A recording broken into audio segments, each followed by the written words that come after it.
So Nam Aloha, everybody. Welcome to the live stream. And write down your name and where you're logging in from if you feel called. You don't have to do anything you don't want to. Okay, and I'll get to the comments later. So these live streams are really interesting for me personally because I've been resistant to them, to be honest. But the way my chart works, if you've got your recorded reading chart, you know about variable. And those are those arrows that are in your chart. Well, I'm 3 parts right. So it means those arrows are turning right and 1 part is left. So it basically means that this is how my awareness works. It shows you how your awareness works, the variable. And so this is your natural intelligence, how that works. And it's unique to each person. And mine is about being in the present moment, and then things get drawn out of me because I'm receptive, because I'm 3 parts right.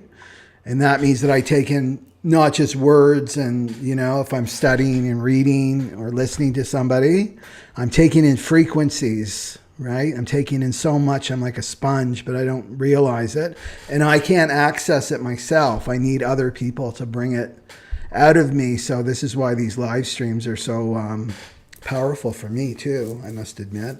And then I'm 1 part left, which means I can communicate what's inside me. So I just want to thank everybody that's showing up, and there's no time, right? There's no time. So it's the people that are drawn to this frequency. It's for you to these messages. But why I'm so resistant, or I have been resistant to them, is because you know, you don't know what's going to happen. I don't know what's going to happen in this live stream. It's just like all I have to do is show up and be present. So if you're, you know, 3 parts right, you'll relate to what I'm saying. Okay, so let's go into the chart right here. And we'll talk a little bit about this new shadow that we're entering. So that's going to start tomorrow. This Jupiter and Mars conjunction, and that's going to happen until the 30th, May 22nd to the 30th. So what Jupiter is, let me just get me, maybe I'll be down here, right there. So what Jupiter is an archetype that represents the guru, right? So the teacher, the spiritual teacher is Jupiter. That's what it represents as an archetype. So guru means that which brings you from the darkness into the light. So out of the darkness of the ego and into the light. That's what guru means. And guru's not a person, you know? It's not some holy saint in India sitting on a mountain in robes and people kissing his feet and bowing to him, right? That's not a guru. A guru is a subtle energy. It's a subtle energy that moves through form, right? That moves through all forms. So, so you can have a guru anywhere, you know, out in the world. Anyway, I'll get into that in a second. But Jupiter is showing us that this is the new lesson here, is to transform and transmute this shadow of restriction, which I'll talk about, right? To go into the gift of acceptance and the city of universal love. So this is a really key shadow pattern that we're going to be working through until the 30th. And Mars is there too, right? Mars is provoking. So it's bringing it into the earth plane, provoking Jupiter, right? To bring our lessons on love or lack thereof, right? That's the shadow. Constriction is the lack of love. So you can see it over here in the chart, right? Is, yeah, okay, so you can see that. The little heart there, right? That's the 25. And remember in my other videos, if you haven't watched them yet, please do. This, the Dark Night of the Soul one especially. That's the channel, it's part of the channel of initiation, right? So you can see Venus moved out. Right now it's in the 42, but it was connecting that during the lunar eclipse. So this is a big part of our journey, right? This initiation into love, right? And so remember that the foundation of everything no matter what it looks like, is love, is the frequency of love. That's truth, you know, the capital T truth, that frequency that's underneath everything. So if you remember that in your life, whatever you're going through, that there's love underneath all of it, no matter what it looks like. So Jupiter is giving us some lessons on love. And just to go over this quickly for this week, because everything's shifted, right? We're in Gemini now. We're in Gemini season now. We're out of Taurus. I know, sad for the bulls to be out of their time, but now we're in Gemini, so happy birthday to the Gemini people. You can see this 34 coming from the sacral. That red center is the sacral, going up to the throat, right? Everything's about the throat, because this is how we manifest, through the throat, through expression. This is the busy channel, the 3420. I know this one really personally. I don't have it myself because I'm a projector, but I've lived with people, the last place I lived with, and they both had this channel, and they just didn't stop, because it's healthy for them to be busy doing things. So we're going to start, we may experience that needing to be busy doing things. So make sure that you're busy doing things that you love to do, right? Because it's a channel of charisma. So it sends out the frequency of charisma when you do this. So it's about, you know, the Aquarian age is about, the language is action. So it's love and action. It's time to start acting, right? We've been in this Piscean energy that's all about dreaming and imagining and postponing and sitting around, being passive, maybe procrastinating, postponing what you need to do. Now it's the busy. Now it's time to take action, right? So back to my original comment of everything can be your teacher. Everything in the world can be your teacher. A stranger can be your teacher. A little toddler can be your teacher. An animal can be your teacher. Anything you want can be your teacher. So you can set an intention. I love learning myself. I love learning. I've always been learning. I'll always be a perpetual student, right? Constantly learning and then sharing, right? Teaching. They're cyclical. They work together. So one particular day, way back, here's this 2000 again. There's such an echo of this year 2000 and then the 2022. Like, look back at what's been going on for you now. There's going to be an echo of to the year 2000. So the year 2000, I was camping, and I set a strong intention in the morning after my meditation practice to, like, okay, I want to learn something today about myself that I can't see. That's all you have to do. I just want to learn. Show me something that I need to see. And maybe it's like a problem in your life, right, that you're having now, and you're kind of stuck. You don't know, right? There doesn't seem to be any solutions because it doesn't come from the mind, right? To remember the universal law is that solutions, if you have a problem, because we live in a plane of duality, so where you find one, you'll find the other, that if you have a problem, the solution is there. It exists. One can't exist without the other, right? There can't be just the problem and no solution, right? So there's a way through every block, right? That's the sutra for the Aquarian age, that they come together, right? So just to know that my solution is there. It's there. I just don't see it yet. So you can call on that. Let me see the solution, or let me see a shadow pattern, something that's holding me back that I can't see, right? Because we can't see our shadows. So anyway, set this strong intention when I was camping. So it's the middle of the day, and I'm just sitting in my camp chair, just looking at a tree, just kind of enjoying being present in nature. And this little baby bird dropped from the fence. There was this big high fence where the campground was, like about a 10-foot fence. So the baby birds dropped right in front of me, and it's like, oh, here it is. Here's my lesson, right? Here's my lesson.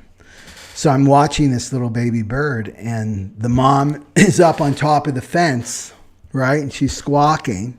And so it's clear, I got this sense that she was teaching the little baby bird how to fly.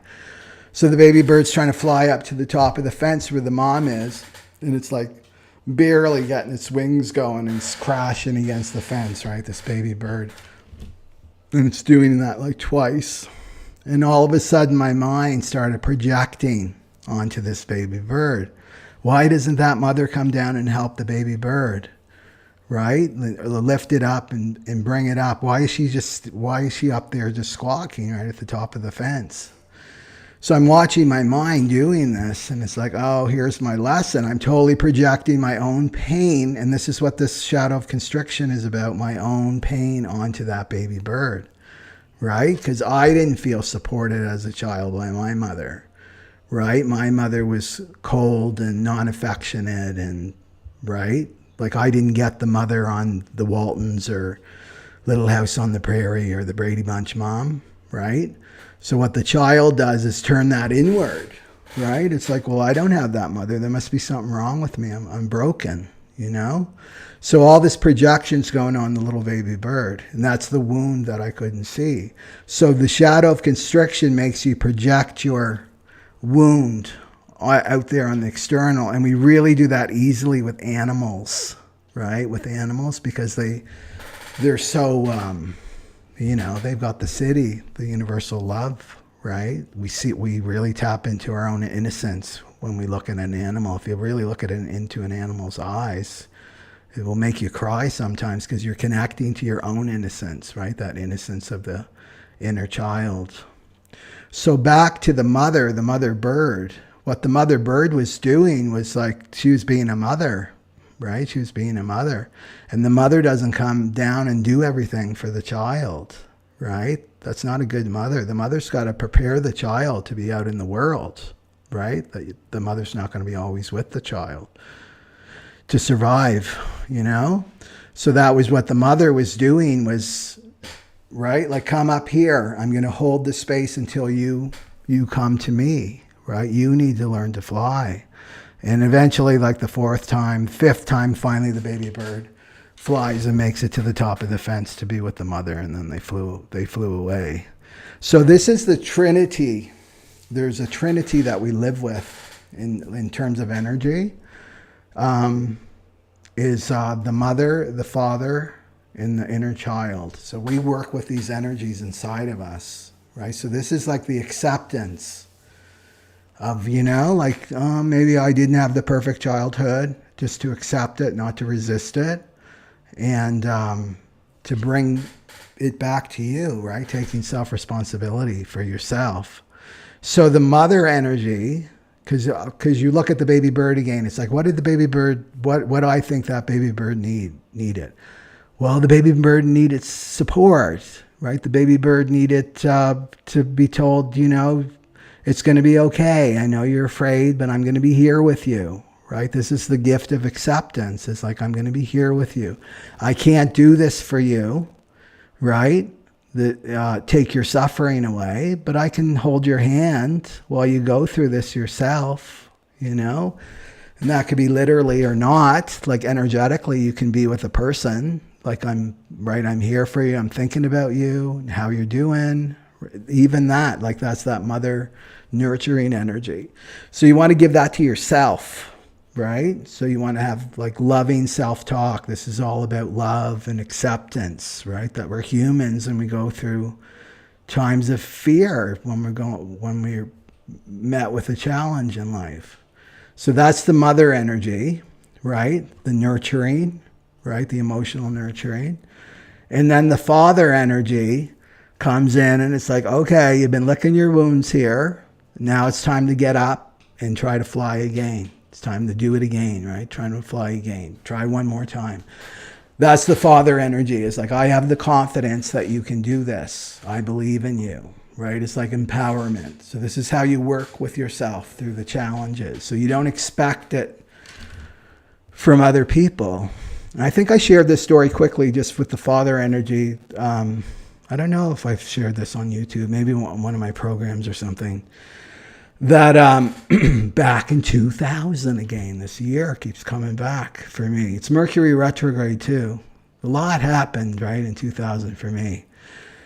My ex-wife now, when we would move, she had this huge, cumbersome oversized couch that was like an albatross around my neck. Whenever we would move, she'd want that couch going with us, and it was just such a struggle to move it, right, to get it in. So anyway, we hired some professional movers, and so we're moving into our new place, and she was at work and I was at home working and setting up my home office in the back. And the three professional movers, like the leader comes in to me and he's like, we've tried everything to get this couch into the house. We tried the window, the door, the back door. It's just not, I'm sorry, we can't get it in, you know? And I looked at him and, and I said, I feel like God just touched my head. And I said, I have full confidence that you three can figure this out and get this couch in, right? So let me know when the couch is in. I'll be in the back.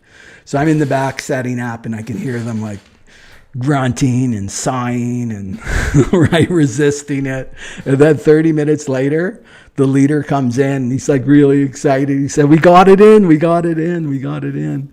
And he said we had to do this upside down and sideways and all the gymnastics he had to go through, but he got it in. He was like a little 5-year-old. He turned into a 5-year-old. And I said, I knew you guys could do it.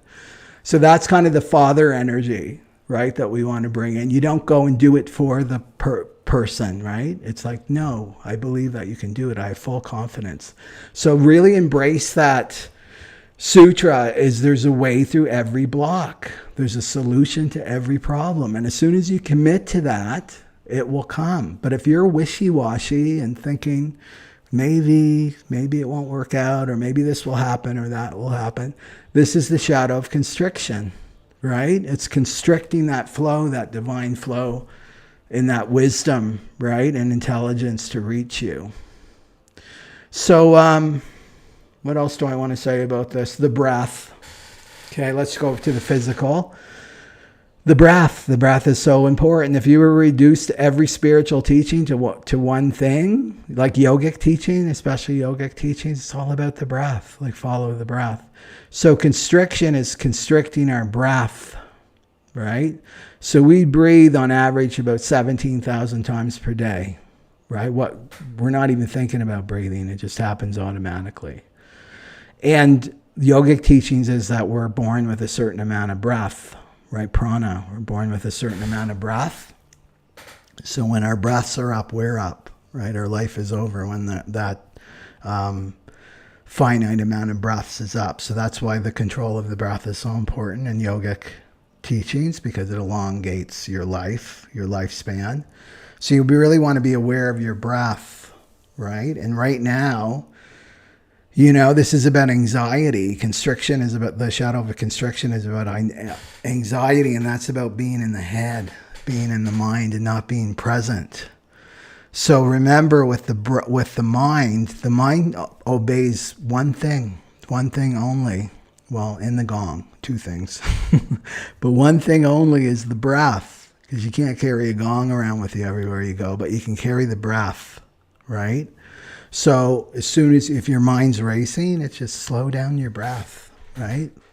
Count to like 10 for the inhale, hold for 10, exhale for 10, right? And that just gets you out of this shadow pattern of constriction and anxiety, and that brings you into acceptance. So what you're doing is you're bringing your consciousness more into your form, right?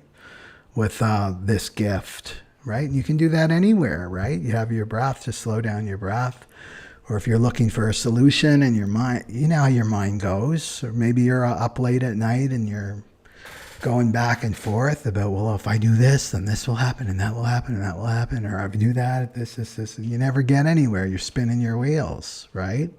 So just slowing down your breath, and then the mind has to obey that, right? And then deep breathing, right? Like when you're doing your 10, I can almost feel constriction on me right now, is bringing your breath into your belly, right? So breathing into the belly. As soon as you're here, you're shallow breathing, then your mind's got you, right? And your shoulders are up to your ears, and you're tense and stressed, and you're sending out that frequency, and then you're bringing in all these stressful experiences to you, right back to you. Okay, so this is the acceptance, and the acceptance of I'll go into the specifics with the charts, but the acceptance, just that you're, even back to the childhood, the inner child, it's like, I'm really afraid now, like, just to accept that, and the mother, again, I just feel strongly that there's such a mother energy around us right now, to be our own mothers, because we want to take that burden off our earthly mother and our earthly father, and we want to put it on the divine mother and the heavenly father, right? That's where we want to get our support from now. So the mother, we have to remember, as souls, before we incarnate, we choose the mother. We choose the mother much more than the father. It's all about the mother. We choose the mother for a reason. So back to my experience of attracting the cold, non-affectionate, non-warm, negligent, narcissistic mother, right? Why would I do that, right? As a soul, like, that was such a dilemma for me. It's like, why would I choose that? And it's like, because I've got South Node in Capricorn and North Node in Cancer. South Node is where you're about your past lives, and North Node is about where your soul wants to learn in this lifetime. Capricorns, right? If you know any Capricorns, or you're one yourself, not too good with emotions, right? There was no time for that for me in past lives. I was the father. I had to put food on the table for my family. I had no time for navel gazing and dealing with my inner child and the emotional stuff. So that's, and duty, right? Also about duty and obligation and people counting on me, and right? And that's the past life. And now this lifetime is all about Cancer, mothering yourself, right? Nurturing yourself, emotionally supporting yourself, honoring your emotional body, right? There's no coincidence I was born with this now. I mean, because we're evolving through our emotional body, right? So of course I would choose a mother like that. Her soul contract with me was like, don't look to me to mother you. That's not my soul contract with you. I'm all about me, and my trip. I'm not about being a mother, not in this lifetime. But you chose me so that I would be pointing you back in my own way, right? My own indirect way, to give that to yourself, right? So we have to look at it like that. Like, why did we choose the mother that we had? Everything's perfect, right? Everything is perfect. It's all perfectly orchestrated, like I said in that last video. So there's that. So just go there, commit to that, right? Commit to that. I chose, take self-responsibility. As a soul, I chose this mother so that I could learn and grow and evolve as a soul. We didn't come in here to get like a comfy existence, not the ones with the front. Like, this is no vacation lifetime for me, and probably you either. If you're attracted to my channel, this is not a kickback lifetime for us. We're here to do our work, to evolve and grow, So the other thing too to remember with mothers is, there could be karma with your mother, that cycle. Maybe you were her mother in last lifetime, and maybe you were not so good. Maybe you weren't honoring your soul contract with your mother, who is now your child, in past lives, right? So there could be some karma too, which is dissolving really, really fast. I feel like we're moving out of these karmic relationships, and we're moving more into these new Aquarian relationships, which are all about coming with our allies, our souls, so we can create this new earth instead of just paying off karma and spending all our time and energy on that, right? So just meditate on it, right? Set your intention. What am I not seeing here? And also to remember too, if you're a mother, maybe you're a mother, you've got to watch if you're projecting your shadow of constriction on your child, not wanting to own your own wounds. So I'm projecting it on your child, right? And often parents do this if they have the really negligent, narcissistic mother, right? Emotionally unavailable. They become the opposite, right? They'll become the opposite with their child and project their own inner child needs on their own child, and their own child could be completely different, right? So you want to really check in, am I projecting my own wound on my child, right? Or am I really seeing my child from a neutral place, right? Okay. Let me just check the comments before we dive into the collective and then the all signs. Georgia, welcome. Virginia Beach, Ontario, Fort Worth, Texas, Tennessee, New Jersey, but from Scotland. Wow, Scotland to New Jersey. That sounds like a movie. Oh, it's the Kabbalah holiday. I didn't know that. And it's Tammy from Miami. Yeah, very important transition this week. Yeah, I feel it too. Good time to plant seeds to awaken the light within us and others. That's right.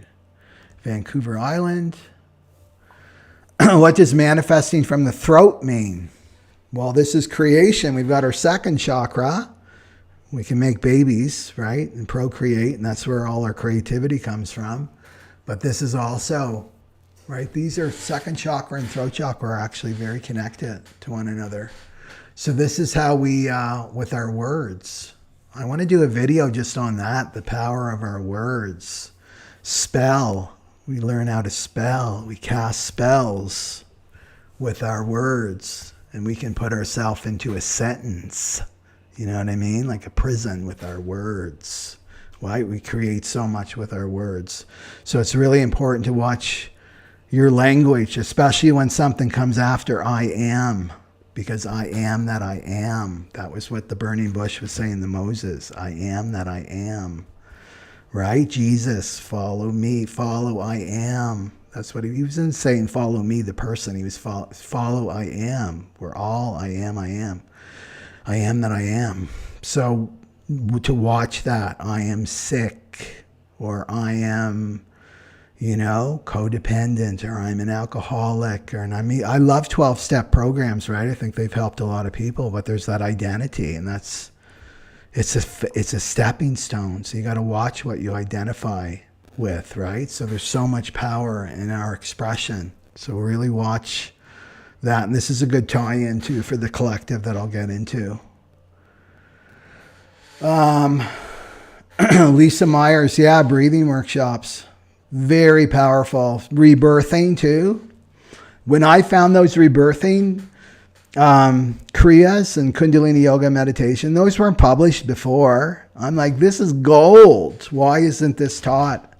Right? I started teaching those right away, rebirthing. And then the childhood anger, that was buried deep, deep in the vault, right? And that's such a powerful meditation. So breath is very, very, very, very powerful, because then it releases that constriction, right? The constriction in your body is actually fear. It's fear manifested in your body. That's what constriction is. Angie says, South Node in Cancer in the North Node in Capricorn at 27 degrees. My mother sold me Bramley 50 years ago, 45. I don't understand what that means. So you're the opposite of me. Yeah. So you're about taking responsibility as a Capricorn in this lifetime. Yeah. And coming out of your shell. Especially if your South Node is in the 4th house too, and your North Node is in the 10th. And it can be really scary for the Cancer South Nodes, right? To get out there. Like you're the opposite. It was scary for me to go and face my emotions, right? But yours is to be out in the public, to lead. And right in the South Node, we want to cling on to. I want to just stay at home. I don't want to go outside. Yeah. Oh, good. Adi Shakti. That's good. As a Capricorn sun, I applaud you that you're so emotional. But it depends on what else is going on in your chart too. Yeah. I'd like to be less. No, don't say that. We're evolving through the emotional body, right? So it just means you're purifying your emotional body. And you'll come to a place of neutrality. Like, that's how I feel. I'm not as emotional as I used to be, but when I first started tapping into my emotional body, I was very emotional. And remember, it depends on your chart too, right? If you've got that solar plexus colored in that you can see there, that means you're an emotional person, right? And remember, the emotions are about up and down, up and down. Yeah. And this is acceptance, right? What you're saying is, I don't want to be who I am, right? So this is about embracing the gift of acceptance here. Like, accept whatever you're feeling. Like, whatever you're feeling in any moment is perfect. I'm accepting it. I'm accepting this person I find so annoying, right? That's in front. This is what I have to do when I'm driving. Like, my yogic self is challenged when I'm behind someone going super slow. And this island has the slowest drivers on the planet. It's like crazy. And it's like, I have to accept that person is going really slow. And what's the rush? There's no rush to get anywhere. And this is an opportunity. It's not an opportunity to complain and resist, but it's an opportunity to learn about patience, right? And that's my biggest, I think if that were one lesson in my lifetime, it's definitely patience. It's to be patient with other people, patient with life, patience with myself, right? And how things are moving or not moving, right? Okay, so then we've got France. I forget where spiritual designer's from. Scotland, Buddha. Okay, video on the power. Okay, Paige puts a thumbs up for video on the power of words. Yeah, it's an interest of mine. Because I watch, right? It's manipulate. Man means man, like how we manipulate with our words and how people get into a spell and a trance, right? With how people use words. And I watch some people, how they talk. There's somebody here on the island that I know quite well. And she does that. It's like this, she's casting this hypnotic trance. And now she uses her words. And it's all about bringing you up into your mind to be manipulated, right? But you have to stay in your body, right? And be aware of your solar plexus. It's like, oh, I'm not leaving my body and I'm not going up here in this trance. Yeah.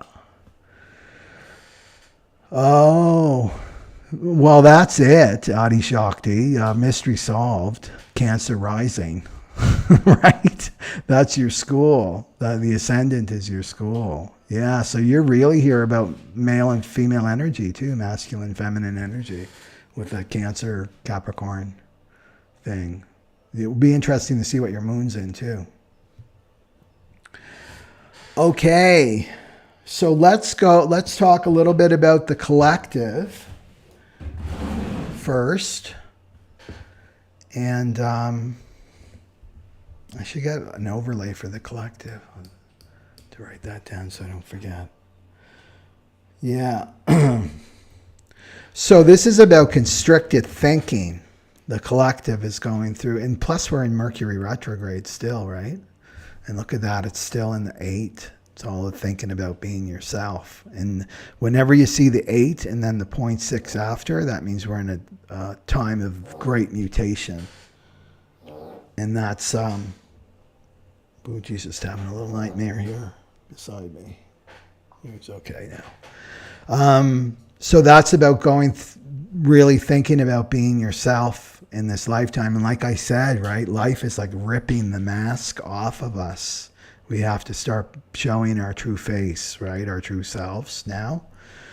So where was I going with that? Okay, so thinking, right? So this is the secret, right? Is to watch your thoughts. I already tapped into that, right? The power of our thoughts and the power of our words. So constriction is that anxious thoughts, right? That create anxiety. The what ifs. Well, if I did this, what if this happened? What if that happened? What if this happened? What do you do? Like, you've got to take control. You're the boss of the mind. The mind's not your boss. The mind is not the boss of you, right? So it's about, like, what do you do with the a television that you don't want to watch or don't want to listen to, you just turn it off, right? Or you change the channel to somewhere else, right? It's about changing the channel of your mind, which means that you have to be detached enough through the practice of meditation or using your breath. Even if your mind is really resistant to meditation, it's like use your breath. It's like, I'm going to just slow down my breath so that I have this gap, right? So it's about a gap and you pulling back and like being able to watch the thoughts of your mind, because that's not you. This is where we get fooled. We think that we're the ones, right? We think that we're those thoughts, that's us, right? All those, the judgmental and the negativity and all that, we think that that's us, and that's the I am my thoughts, I am my mind. That's not you, right? You're observing your thoughts. So what you do is you don't listen, right? What would you say to an annoying friend? Say you've got some annoying friend that's a know-it-all, always telling you what to do. What do you say to them? Like, thanks for your input, but like, take off. I'm not, I'm the one who decides if I'm going to do this or not you, right? You're not the boss of me. You got to start treating your mind like that, right? Like, no, I'm not listening to this. What if this happened? And what if that happened? None of the things, if you look at like the things that you've been anxious about and fearful about, go to the touchdown. That's what I do. It's like, okay, mind, show me where I'm going to end up, right? In a ditch, living in a ditch with a rock as my pillow, with no money, and I'm cold, and I'm on my deathbed in the ditch, right? Like, go right to laugh at it, because it would just get so insane, the mind. And so you just say, thanks for your input, but I'm not listening to it. Don't even engage it. Don't engage it. Because as soon as you breathe, it's like you're breathing life into those thoughts. And then you're going to bring it into existence, right? You're going to bring that reality into an existence. It's like, don't even engage it. No, I'm not going to listen to that. What if this worst case scenario happens? I'm not going to listen to it, right? I'm just going to be present with myself. This is what's stopping us from moving forward and into this new age of Aquarius, is our mind. And we've got to really get in control of our own mind, Yeah, and Brandy's saying that, right? Such incredible power and freedom in becoming the observer of our thoughts and knowing that we're not our thoughts, right? And even with like the extreme negativity and judgment, like there's this whole teaching, new age teaching about you shouldn't be judgmental towards people. Good luck with that, because that's how the mind works. The mind judges, right? The mind is all about comparing contrast, compare, contrast. That's how it's the two walnut halves in our head, right? It's like the both sides. So there's the judgment. The trouble is when we start identifying with that, like, oh, that's me. I'm so judgmental, right? Or I'm projecting it onto someone else that they're judgmental, right? I'm afraid they're going to judge me. No, you're not. You're afraid you're judging yourself, right? You're afraid of your own mind. This is the true bully that we've got to stand up to, is our own mind, right? Like I said, the battle's inside each one of us, right? We're battling our ego and our mind. And that the best way to battle is ignore, right? Like look at a narcissist, just for an example, and maybe a narcissist in your life. And that's just the disease of the ego. Narcissism is just like the extreme disease of the ego, right? It's like somebody that's completely bought into their ego trip. And also note too, they're the most insecure people on the planet are narcissists. If you watch a narcissist, what does a narcissist hate above all else? The silent treatment, right? To be ignored, right? They can't stand that, because their powers is gleaned from the energy of other people, right? That builds up the ego. So you do that to your own ego, right? In your own mind, you just ignore it. Yeah. That's the true bully, is our own mind. What we're doing is projecting that shadow out on the world. They're the bully. They're just playing our shadows for us, the bullies out in the world. The true bully is our own mind. That's very true. So we've got to watch our mind. This is kind of the message for the collective, is to watch your mind. It's about watching our own mind and not letting it constrict us, and accepting that this is the craziness, insanity of the mind. For the Aquarian age, like I said, these structures are dismantling, and our own mind is dismantling, right? Our own ego is starting to dismantle now, right? So it's going to, the people identified with their mind are going to go through a hard time. We're going to see more and more mental health issues. We're already seeing it. We're going to see more and more and more. And that's just about people not letting go. Because what brings anxiety, this shadow of constriction? Who am I? Who am I if I'm not my thoughts? I can't exist without thought, right? That's what your mind is telling you. Who am I if I'm not my mind? Who am I if I'm not my thoughts? That's a scary place to be for the mind and the ego, not for the soul, right? Not for you, pure awareness. You're just there. You're just there neutrally watching. That's you, the real you. So the anxiety is like the mind breaking down, the ego breaking down. Remember, we're going through an ego death, right? Watch my last video. I talk about that, the dark night of the soul. That's the ego death. The ego is dismantling because the Maya is starting to dismantle, right?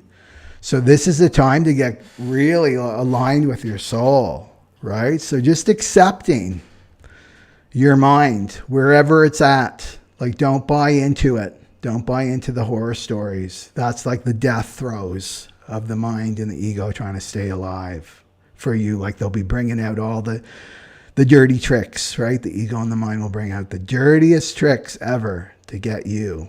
And the dirtiest trick is like to kill yourself, right? That's the dirtiest trick of the ego. And when you get to that point, you know you're like so close to liberation. Like, you're so close, you're at the door. If the ego is pulling that card on you, right?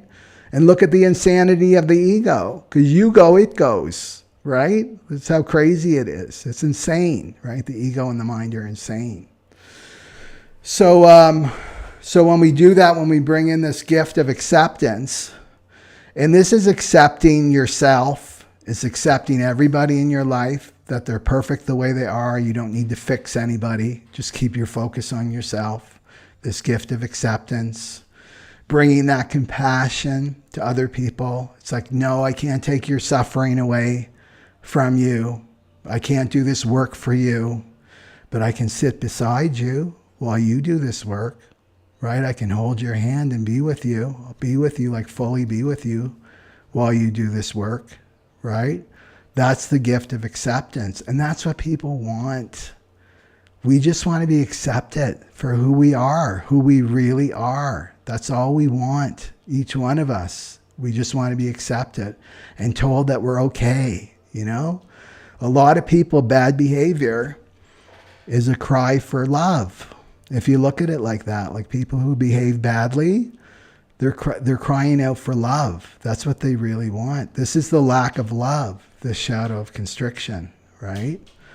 So start to do, I mean, you can't give what you don't have, right? So you've got to give that to yourself first, and then you can give that to other people, right? And then this is the universal love, right? So this is what we're headed for the Aquarian age, these Aquarian relationships that are coming.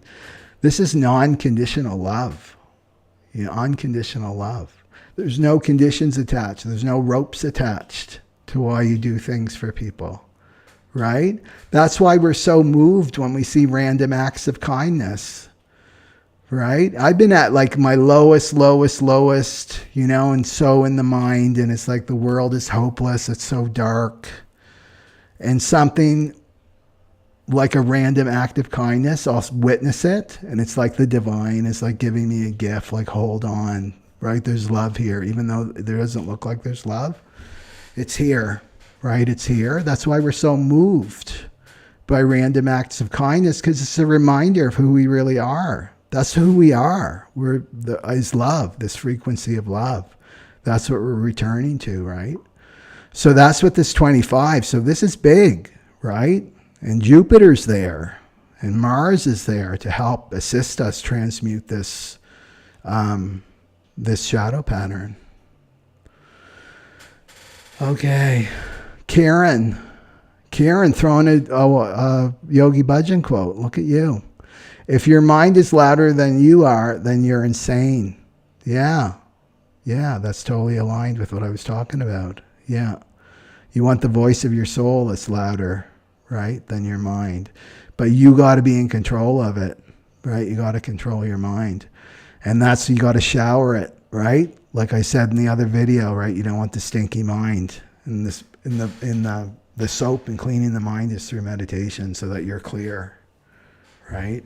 Yeah. And look at the negative forces. Where do they want us? In some virtual reality, artificial reality, eating bug burgers, living in a pod somewhere, completely separate from one another, in the mind, living in the mind, right? Not in reality, which is here. So it's about bringing your awareness to your body. And that's a hot tip too, to move out of anxiety, is to bring your breath, slow down your breath, be in your body, be aware of your body, right? Because you can do that now. It's like, I can be aware of my big toe. I can bring all my awareness to my big toe. I can bring awareness to my knees and my legs and my belly. You can do that. And that pulls it out of your awareness, out of the limited, constricted area of your mind into your body. And eventually, I mean, universal love is when awareness breaks out through the body. It's more, expands beyond the body, and that's where we're headed for the Aquarian age, but that's another video. Okay, so let's go to the signs. And what I want to say about the signs is, I thought of this today. So what I'm doing, because this is a general reading, right? I'm using the whole sign system, whole house sign system. So this is with the chart, you slice it up into 12 equal pies, right? So every house is 30 degrees. So I'm working with that. So it's based on your rising sign, right? How that works. But there's the porphyry system, house system, which is also very relevant. And so that means that sometimes the ruler will be different. Anyway, I don't want to confuse people too much about this, because I'm a Leo rising, but this shadow pattern is still in my 8th house, even though Aries technically rules my 9th house, right? So it's still 8th house matters. So what I want you to do, and I'll mention it in each sign just to remind people, is to look at the one before and the one after. So we've got Aries rising, sun, moon, right? Aries, sun, moon, rising. To also look at Pisces and Taurus, right? That section that I do too. And one of those will apply more to the other because of this house system that I just explained. So hopefully that makes sense for people. Okay. Let's do Aries. I want to get my overlays here. Okay. Overlays. We'll go to Aries. Okay.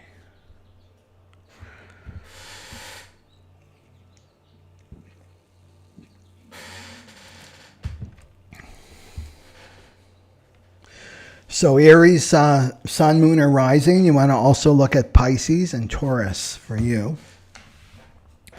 So this is your show, right? Because Jupiter is in your 1st house. So what is this about? This is about you accepting your appearance and the way that you look, right? And the way that you look. And we've been so conditioned to be so judgmental about the way that we appear, putting all this energy and focus on our appearance, you know, gleaning our value from the way that we appear, right? We've been conditioned to think that way. So you have to really look at that and become more accepting of that, of your body, right? And how you appear, and that you're perfectly made the way that you are. There's nothing wrong with you. There's this whole plastic surgery movement, and I don't know when all that started, right? I think as the baby boomers get out, because they're really because there's so many baby boomers that they're kind of on the edge, right? They're in the front edge of all of this as they age too, which is good because they're going to bring a lot of innovation, right? Innovations in terms of what aging looks like. Because I remember going to Walmart once. Walmart in the States. I don't even know why I was at Walmart. For some reason, it was the only place to go. And there was like, this is hilarious. It's hilarious and really sad at the same time. And it was about an aging program, like your aging, what did they call it? Your aging plan, right? Your aging plan, health plan, your aging health plan. And it was basically, and this was not ironic. It was basically like a thing of depends, right? Depends, in a thing of Tums, right? That was there. Here you go, as you're coming into your crone years, and right, like how we used to honor our elderly, right? It's reduced to this. Here's a pack of Depends and Tums on the house, right? Yeah, funny but sad. But anyway, I feel like the baby boomers are going to change all of that. I know one baby boomer, and she's a Leo, right? Leo sun, like through and through. And she was going to her doctor to talk about, well, like she was, going through her menopause at that time and stuff, and, suffering through that. And the doctor was basically saying, well, we can't do anything about that. That's just the way that it is. And she looked at him and she goes, I don't accept that. Right? I do not accept that. So this is like, right? Pluto and Leo, right? This is the baby boomers. They've got that self-esteem. So they're going to change things, which I really appreciate, right? Because I'm behind them, and the ones that are behind the baby boomers are going to be appreciative of that. So just become Aries, become more loving your body unconditionally, whatever state it's in, acceptance. And acceptance doesn't mean like I'm just going to go belly up, because some people think, well, if I accept something, it means that I just have to put up with it and I have to suffer through it. No, this is a different, right? That's giving into the shadow of constriction. Right? That is the shadow of constriction. There's nothing I can do about it. So yeah, why bother? Acceptance is just like, change doesn't happen until you fully accept something first, right? So acceptance is really coming from love, right? It's not about beating yourself up about maybe some bad choices you made earlier in your life. It's just fully accept your body the way it is. And then the solutions will come. Like I said, right? Then the solutions will come, and maybe you need a little shift and change, but that will be coming from your soul and coming from a place of self-love, right? Yeah. So let's do some cards, healing cards, ego cards for Aries to bring it all together. Are there any Aries sun, moon, or rising out there?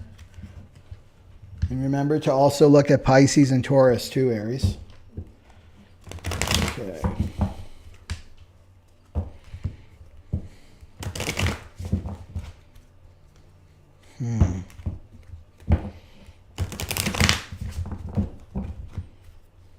Oh, I know what I wanted to say. The other thing too about the shadow pattern is suffering. It's about suffering. But not the suffering from a masochistic way, but suffering as an experience. It's an energetic that opens up your heart, right? It's about opening up your heart, this 25.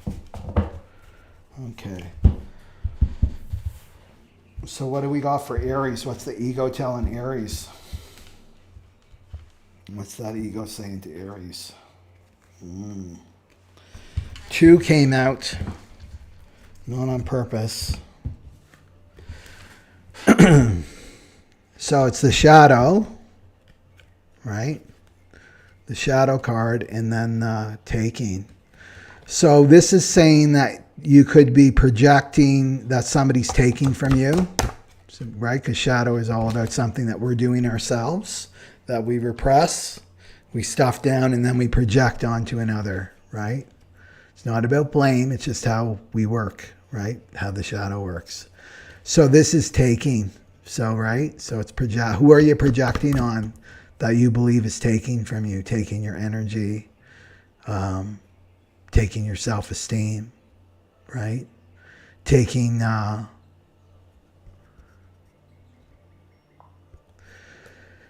it's also taking to give, right? So this is even subtler, right? So to bring it back to you, it's like, are you giving to take?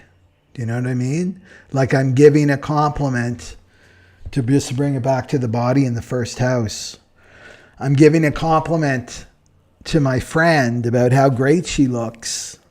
Oh, you look really great. And where did you get that dress? And what have you been doing? But really your motivation is you're fishing. You just threw your fishing line out to her. And it's basically giving to take, right? And the taking is like, okay, now you need to compliment me, right? And this is the game that we play. So they say, oh, you look great too. What have you been doing, right? So you got to watch this, or you're seeing it because it's the shadow, right? Or you're seeing other people do this, right? So it's about avoiding this constriction. Remember, these shadow patterns come with deep emotions, and there's a fear there that you need to feel. It's your job to feel, not somebody else. So this is a way of avoiding what you're feeling, right? This dynamic here. So to watch that. And let's see, there's always a gift, right? There's always gold in the shadow. And shadow is not easy, right? To own it and take responsibility for it. That's why nobody wants to do it. Nobody really wants to do this work.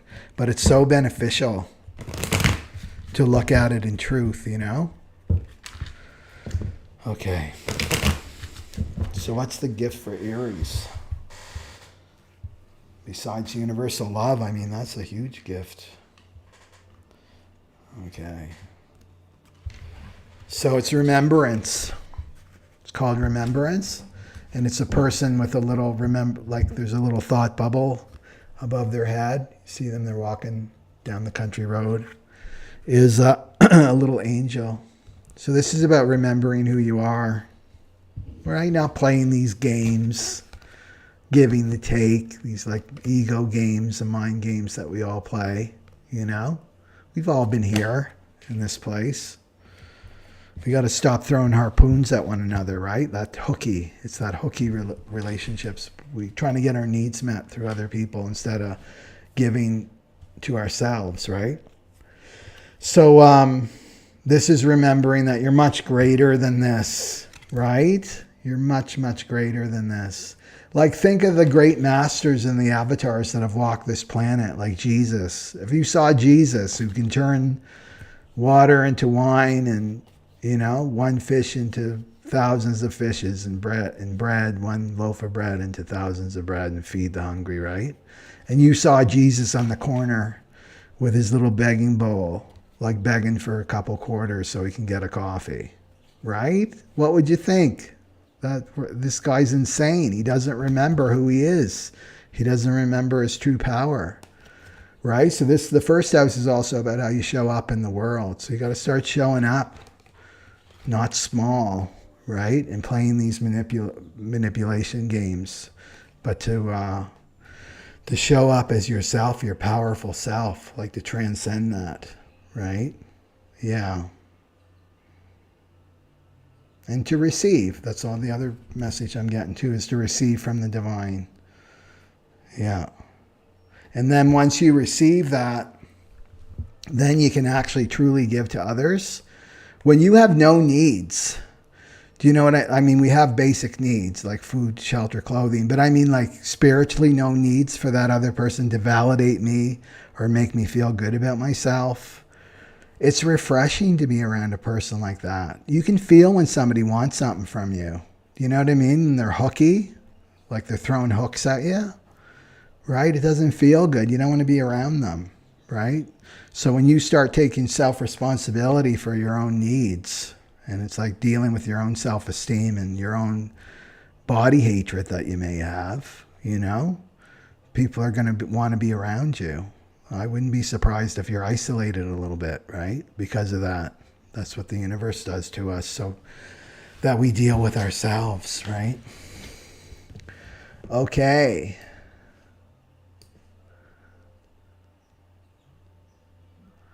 Okay.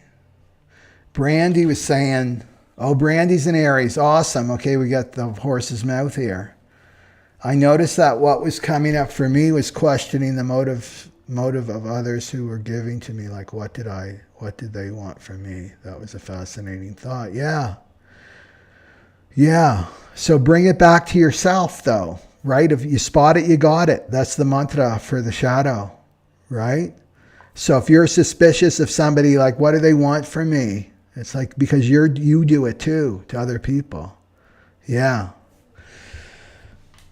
With compassion and self-love. It's not because the shadow and the ego just want to beat you up over and over and over again about how horrible you are. You want to be accepting. We all have these shadow patterns, these dirty little areas we've got to clean up on, you know? No one's exempt. Okay, let's go for the bulls. Let's go for Taurus, the bull. And so Taurus also wants to look at Aries and Gemini. So you also want to look at Aries and Gemini to what applies for you. So Taurus is in the 12th house. So this is the end of a cycle of the shadow of constriction for you. Like, wah, hey, guru. That's time to celebrate, right? For the Taurus, for the bulls. Ending that constriction and not accepting of yourself, right? And this is going to come from your past lives, right? Past lives. This is a karmic pattern that's been following you. Keeping yourself constricted, right? Not accepting yourself, not receiving love, right? Feeling like you don't deserve love. Yeah. And the other thing that I'm getting too is the self-punishment. Self-punishment. Because this is a house of prisons, right? Solitary confinement, sane asylums. This is your past life stuff, you know? So maybe feeling like that what I'm getting is coming out of a hermit stage, right? Like a lifetimes of hermit stage. Now you're coming back down in the earth, right? You're coming out. You're out of solitary confinement. And this could be self-imposed, right? Like a self-punishment. This is how the ego works. The ego works like this. Is because the ego fears. The ego is just made of fear, right? The frequency of fear, that's the ego. And the ego fears God, right? The true ruler, right? So imagine a castle and the king's gone, like the Lord of the Rings. Remember that king? I forget what his name was, and the worm tongue guy, right? That's like the ego, and he's like barely conscious. You know what I mean? He's like all pale and old, and he's not an old man. And then he's got worm tongue in his mouth, or in his ear, right? Telling them what to do, and that person's trying to get back at you. So he's seeing friends as enemies, loved ones as enemies. He's not seeing them in truth, right? Because he's in a spell, right?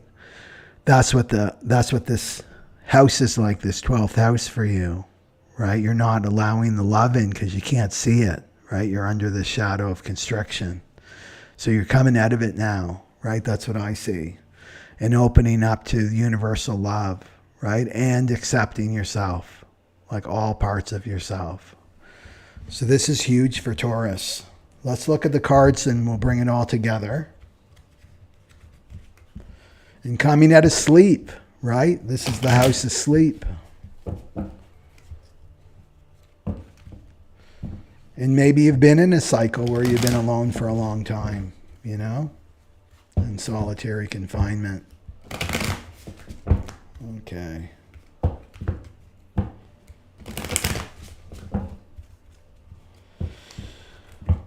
what's the ego telling Taurus? What's the ego telling Taurus?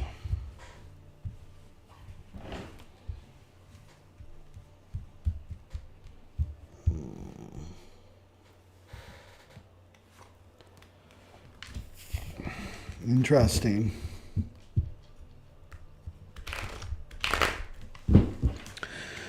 So it's the card of denial, the conspiracy of denial.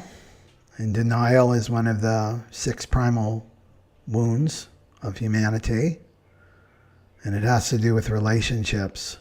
So you can see he's like walking over this old rickety old bridge. And he's waving. He's totally oblivious that he's in any kind of danger at all.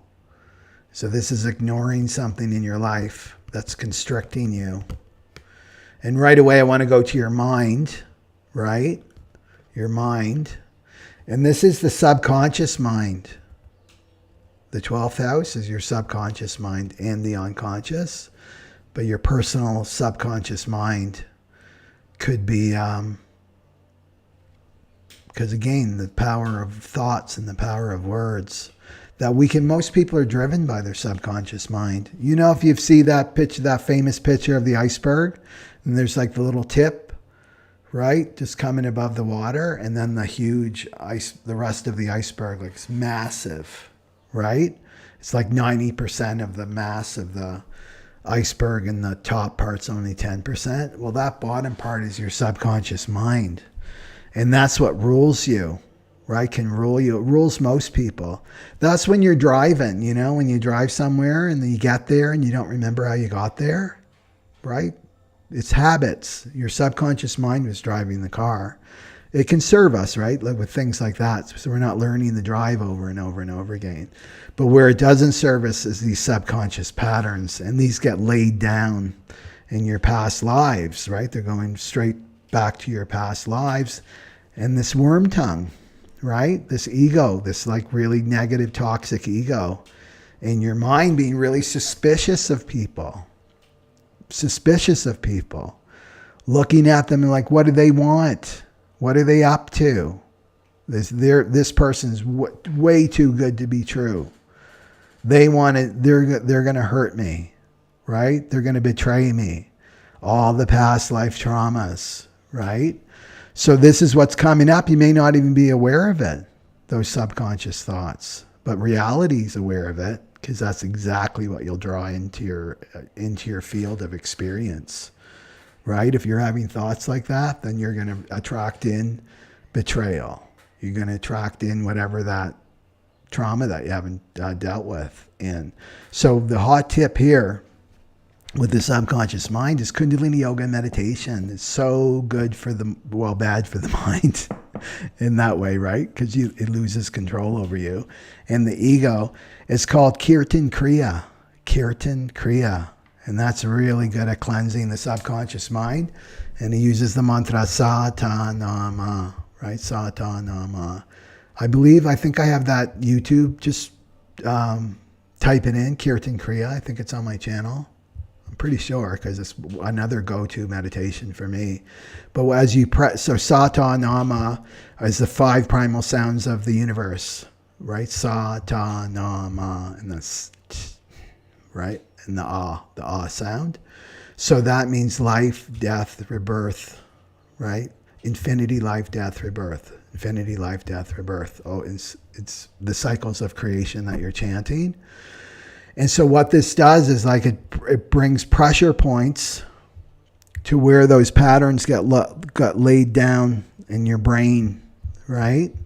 So this is what, when you find this with older people, the people at age, it's like they need 2 spoonfuls of sugar, and they get really upset if they don't have their tea with the 2 spoonfuls of sugar. They get really upset when their routine gets messed with. Right, with the elderly. Well, this is from these neural pathways that get carved, like deeply carved in. And these are our habits.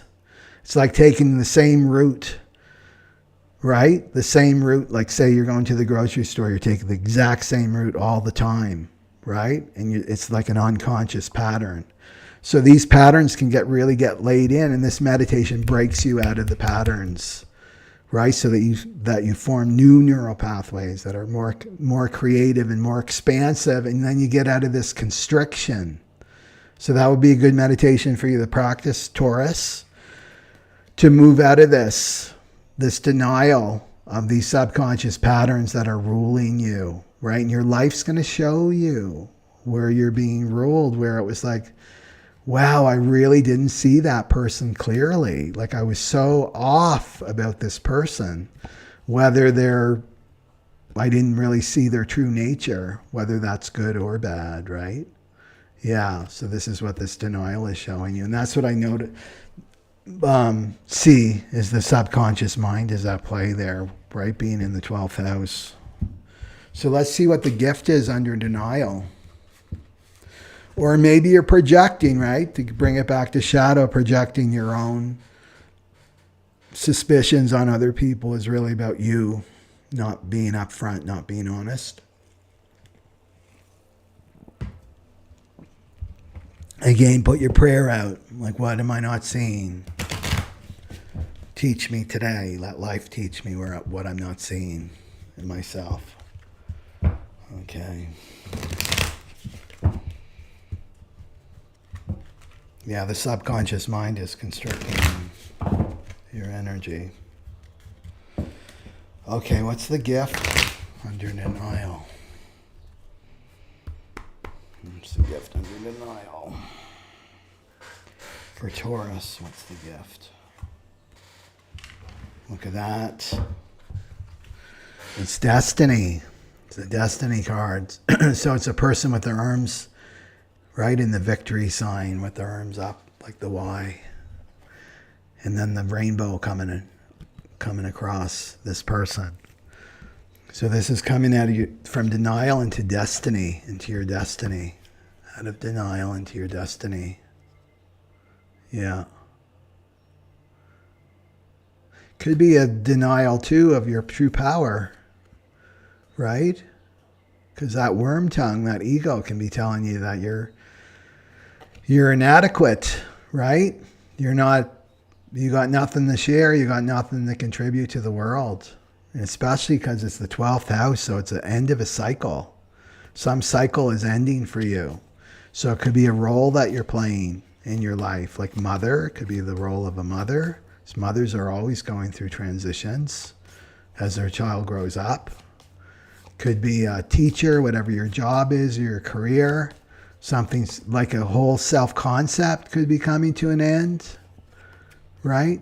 So there could be a denial that this ending is happening, right? So to get ready, because this is coming. Your destiny is coming, right? For Taurus. And that's where your soul purpose, because you're here for a purpose. Everybody is. The soul wants to achieve something. It doesn't have to be out there, but to achieve a frequency, liberation, enlightenment, whatever that is, right? Is your destiny. Like what? Remembering why you're here. Yeah. And not go into denial. Right? We're not here to get a job and, pay bills and go shopping and then die. We're here for greater reasons. According to the soul, though, not the ego. That's what I see for Taurus. Okay. Spiritual designer says, Kirtan Kriya shifted and transformed me. Yes. I don't know how many times that I've practiced that meditation. 40 days, 90 days, 120 days, like countless times. And that's actually everybody, not just the bulls, but it's said that, because we're going through a great shift of the ages, right? As we enter into the age of Aquarius, that it's said if all the teachings were lost, like all the spiritual teachings just disappeared tomorrow, that as long as we had Kirtan Kriya, we could get through this time. There's thousands of meditations in Kundalini Yoga alone, right? If all that got lost, as long as we had Kirtan Kriya, we would transition just fine. So it's very powerful, that meditation. And you know what I'll do? I'll put it in the link, right, in the information box below once this is uploaded for anybody who's listening to this, right? So remember, go back to Aries and Gemini too and listen to those. Okay. So let's go for Gemini here. And we're in Gemini season. So happy birthday, Geminis. And that's in your 11th house. In your 11th house. So this is your friendships. There can be some constriction in your friendships. So maybe you're keeping friends from coming in or not accepting friends. Maybe your friends aren't accepting you, aren't as accepting, like projecting their judgment onto you. Especially as a Gemini, they kind of get a hard rap because there's two of them, right? There's the twins with Gemini. There's like these two different people. So, and they're the trickster, right? The archetype of the Gemini is the trickster. And they can provoke people, right? Because they're changeable, mutable, right? They're supposed to be like that. That's the way they are. And maybe you're not accepting that part of yourself and your friends are reflecting that back to you. Because remember that everybody is just a reflection of you, right? Everybody is showing you how you are in relationship with your own soul, right? So to look at your friends like that, you know, where are you feeling constricted, not accepted, not loved by your friends, right? The group of friends that you're hanging out with. And where are you not accepting of your friends? Like what friends don't you accept that you're always judging? Then you bring it back to them or to yourself, right? So that friend is like, she's flaky, right? What she says about spirituality is not rooted in reality. She's crazy, right? But you're still friends with her? Well, you got to look at yourself. That's how you're judging yourself, that you're flaky. You're not rooted in reality, in your spirituality. It's just a self-judgment, right? You got to use it as the mirror. You got to use people in your life as mirrors, right? They're reflections. They're perfect. Accept them as they are. They're just showing you an aspect of yourself that you need to integrate. So when we're in resistance of somebody in our life, it means that there's something that we're not accepting about ourselves in our own life, right? So to use it like that, like full acceptance of that other person, right? That this is about me. Okay, let's see what the card is for Gemini.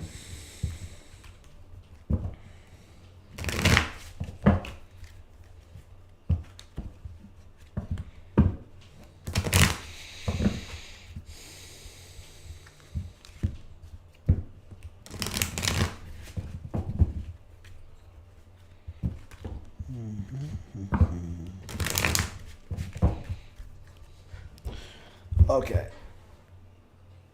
And what's Gemini? What's the ego telling Gemini? Holding on. Holding on. I think that Kirtan Kriya is going to be for everybody, actually.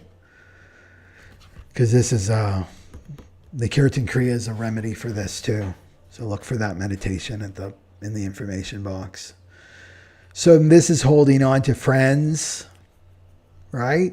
That are constricting, right? That are constricting you. Remember, nobody's doing anything to you. They're showing you that you're constricting yourself. You're in that shadow of constriction yourself. So holding on is also an aspect of constriction, isn't it? Think of a boa constrictor. A boa constrictor, you know, those big python snakes. They can wrap themselves around a person and like crack their ribs, like the person's ribs. That's holding on, right?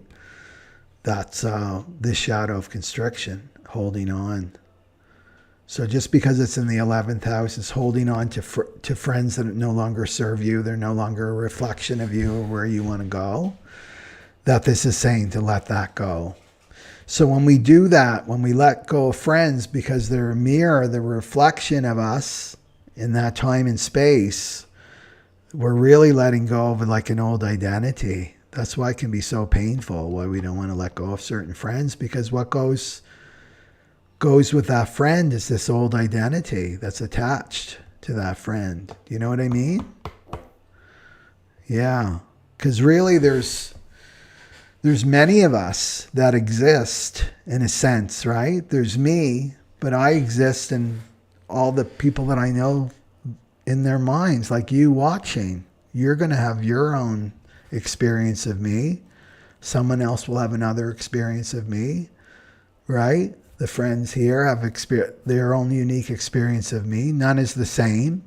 So there's all these different versions of me that I have no control over. So, yeah, it's just to let that go and just go into your intuition, right? Just accept, just be accepting of your friends. And, every relationship has a purpose, and some relationships, they're with us until the day we die, and others have a expiry date. Again, we have these soul contracts, and things are so moving so fast in terms of our evolution and growth that we got to go to the next person, right? So especially if you're recorded reading, if you've got a left angle cross, incarnation cross, you're meant to be like your karma involves people. So often there's the, and if you're a third line too, bonds made and broken, it's just you're destined to be with other people to do your karma and learn and to grow in this lifetime. Okay, so the holding on of friends, letting that go, letting go of an old identity, and be accepting of that. You're a Gemini, right? You're used to that. You're mutable. You're always changing. The trickster is always changing. Okay.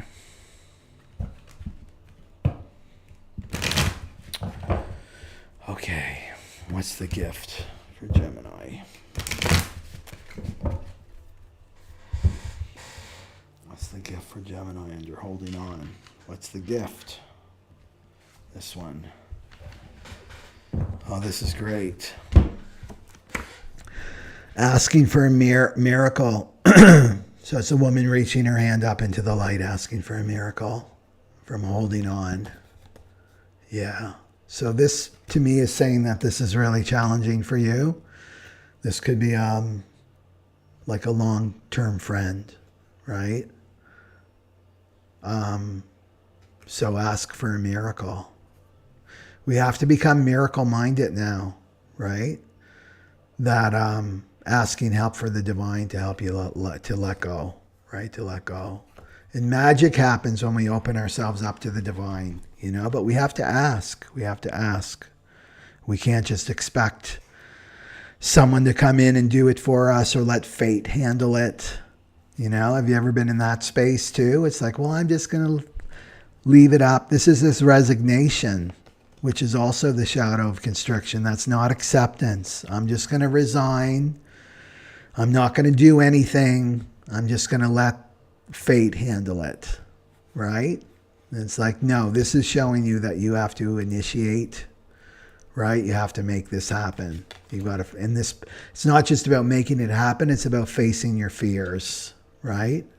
So it may be like calling for a talk with with this friend that you're holding on to, meet with them, have a meeting with them.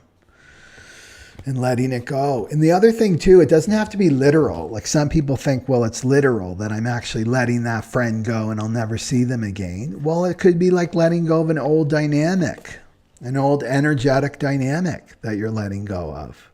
The friend is still there, but this way that we've been relating to one another has to go, right? That has to go. That has to shift and change. And if your friend is open to shifting and changing and growing with you, then that's awesome, right? So it doesn't have to be like a literal thing either, right? But ask for a miracle. I'm asking for a miracle, how to handle this. And a miracle will happen for you, right? Okay, so that's Gemini. Okay, Paige is Gemini, Sun. Mercury, Venus, North Node, and Chiron. Holy smokes. You're in the school of Gemini. And Chiron too. I'm in there too, fully energetic. Yeah. So Paige is saying that she's been struggling for 2 years to fully energetically release some deep friendships. And these friendships can be karmic, right? Here we go. We're meeting again, right? And these cycles are coming to an end for the Aquarian age. So they can bring up a lot of emotions. So that could be the holding on too, right? Is holding on to those stuffed emotions, not wanting to feel them, right? The grief. Because this is, if we have a hard attachment to someone, there can be a lot of grief coming up that we need to feel. And then she also said, how does this transit activating 25 impact those who have it activated? Oh, like in your natal chart, you mean? I think that's what you mean.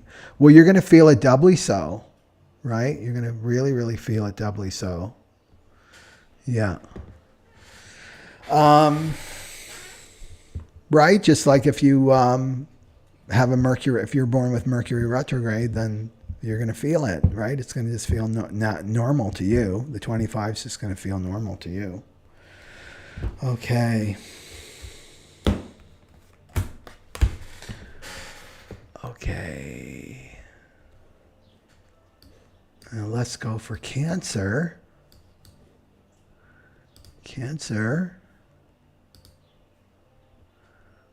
Okay. So Gemini's got to look at Taurus and Cancer too. That's what I want to add. Look at Taurus and Cancer too. Listen to those. And then we've got Cancer, rising sun or moon. And Cancer also wants to look at Gemini and Leo. Gemini and Leo. Those may apply to you too. But one of these will. Okay. Okay.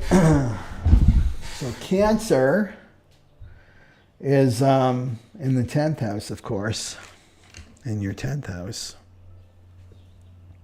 So this is about your father. I want to go right there to your father or somebody that plays a father role in your life. That could be your partner. It's usually male, right? The father figure could be a boss or a supervisor, someone that you believe has some kind of power over you. Okay, an authoritarian energy to him. So there can be some constriction around that, like feeling constricted by this energy, right? This authoritarian, domineering, father type person in your life can feel constricted and not feel loved by, right? Not feel accepted by. Maybe you're judged by him, right? So this is all about going back to your earthly father. Because remember, we echo.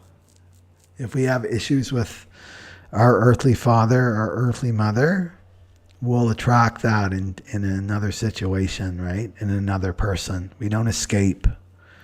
We don't escape our father and our mother and our family, right? They pop up. It's like whack-a-mole, right? They'll just pop up in another person, a different body, different name, but that energy will pop up. So because you're the one attracting it as a soul, right? Because we're all connected. There's no separation. And it's for you to feel, right? So remember, we're evolving through our emotional body. So that means that we don't get caught up in the mental details of the situation. Well, he said this and he did that and then he did that and then he said that. Don't go there. Go into the emotional content, right? You go into the emotional content of what is coming up for you emotionally. That's your work. They're just messengers. This father figure in your life is just a messenger to bring up these feelings for you to feel. And you're Cancer. You know this, right? So go into a deep feeling about this. And there could be a lot, this is about suffering, right? The high frequency suffering. And that's the suffering that opens up our heart chakra, right? As children, as souls coming in to this earth plane, we're seeded with that suffering. It's like the alarm clock, right? It's about our awakening, right? So the suffering, to really embrace it, right? It's not masochistic, to embrace this suffering around your father, or lack thereof. Maybe your father wasn't present for you, right? Your earthly father. Maybe he took off on you when you were 2, or your parents divorced, or something happened, right? To embrace this suffering, and don't go into denial about, I had the great childhood trip, right? Just give your inner child a voice to express this, and then you'll stop attracting that to you, this like authoritarian, judgmental, domineering energy, right? Where you don't feel accepted in your life by him, and accept that about yourself, that there's some suffering to deal with, right? From your childhood. So let's do a card.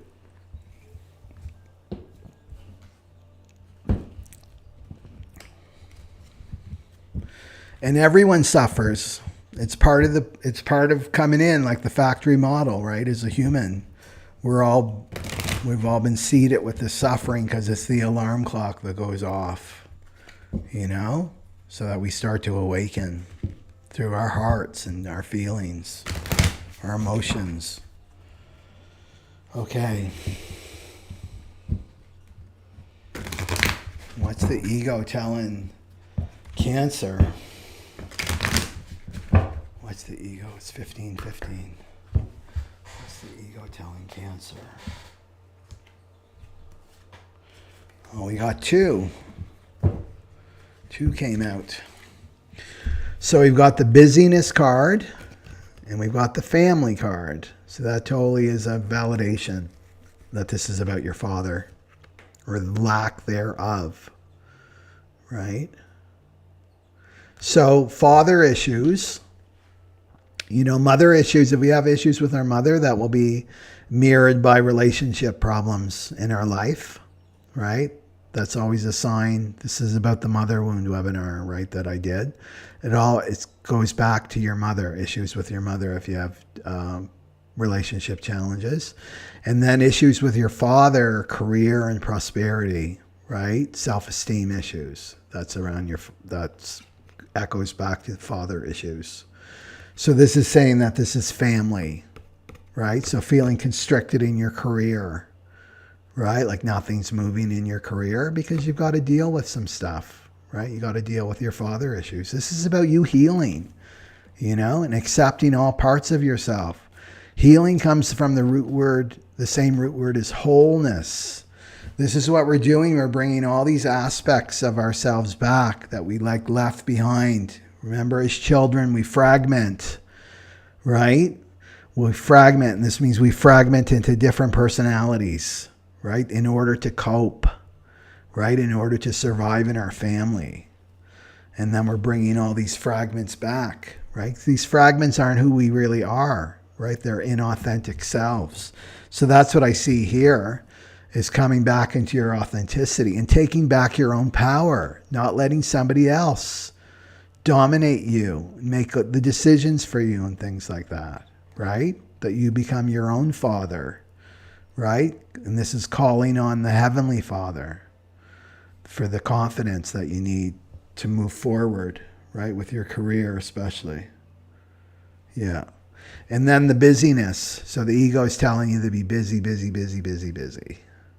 Maybe if I do more, he'll love me if I do more for him. Right? And this is, this is being loved for who we are. The gift of universal love and acceptance is accepted for who we are, not for what we do for others. So there could be this that's driving you. The ego, like stay busy, busy, busy, right? So that you're not feeling what the emotional content for you, what's coming up. Yeah. Okay. Let's see what the gift is for Cancer.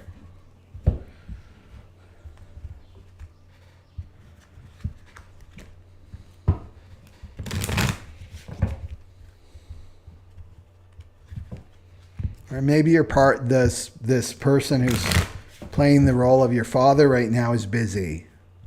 Maybe your father was like that, your own father, right? Not present.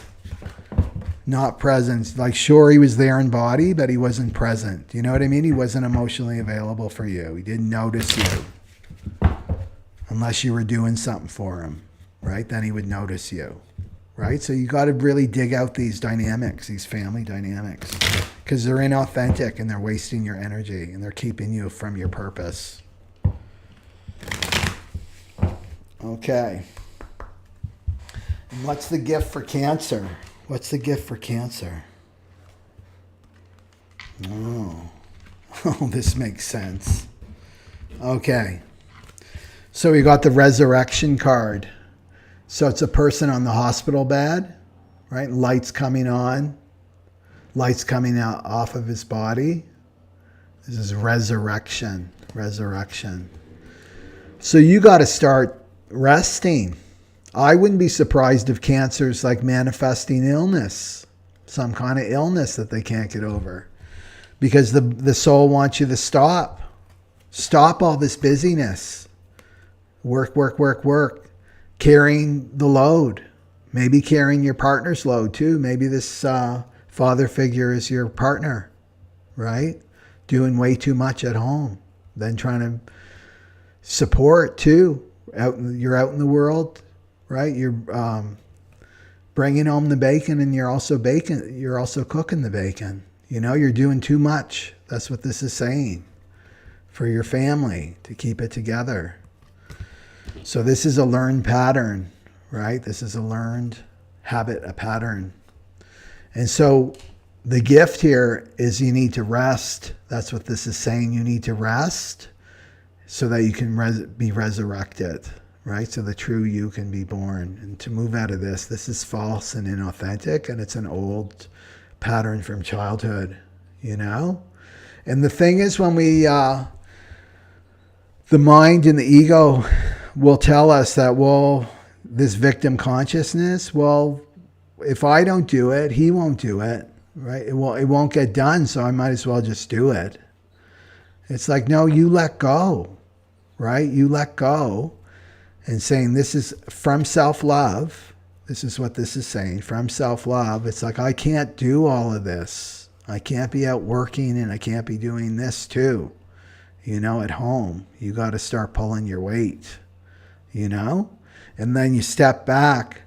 That person will step forward, right? Because a relationship is about a balance, right?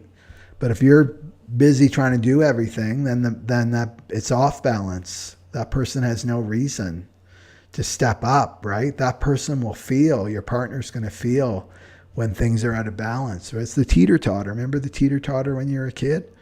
Right? You get off the teeter-totter, that person goes flying back down to the ground.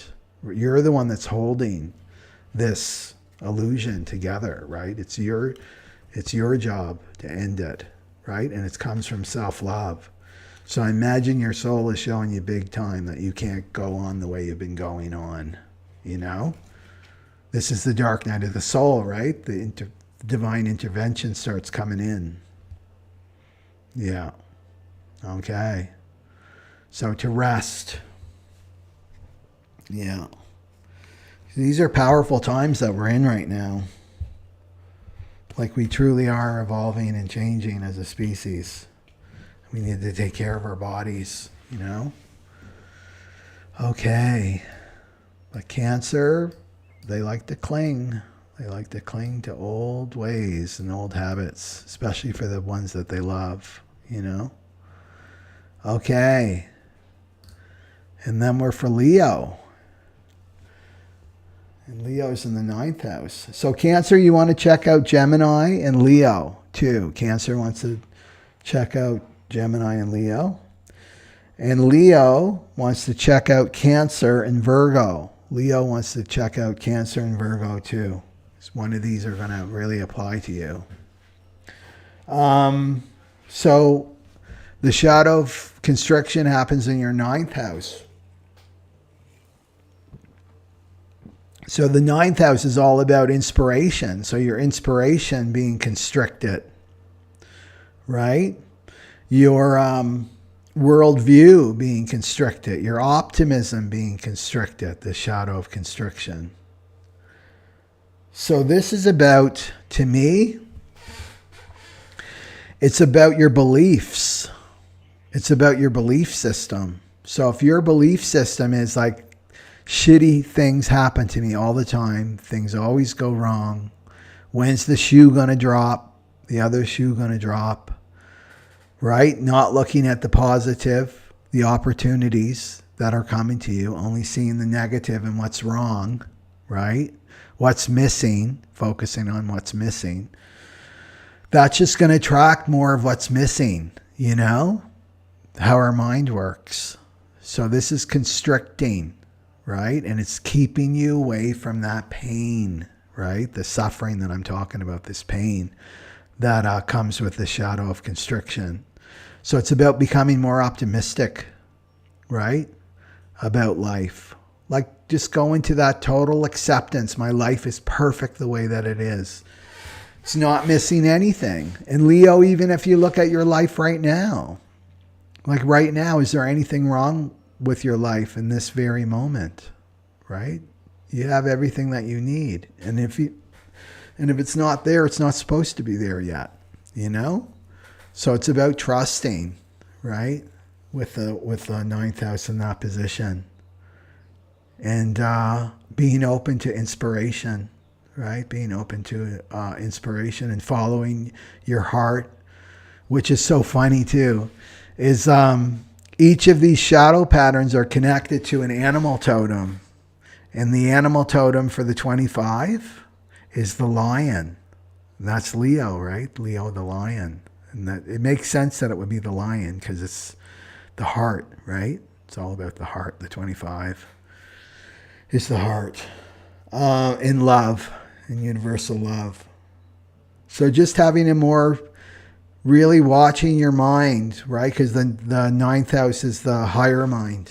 It's the higher mind, like the third house is the lower mind. More of the intellect and stuff. This is the higher mind. So taking the elevated view. And sometimes we can't see the whole journey. The ninth house shows you, like it gives you a longer term vision. Like you're in it for the marathon, right? You're not doing a sprint. This is the marathon, right? So just to be aware of that, the things will come in their own time and not let that, don't let your mind constrict this inspiration from coming to you, right? As a Leo for the ninth house. Okay, let's do a card. I think it will all come together with an ego card.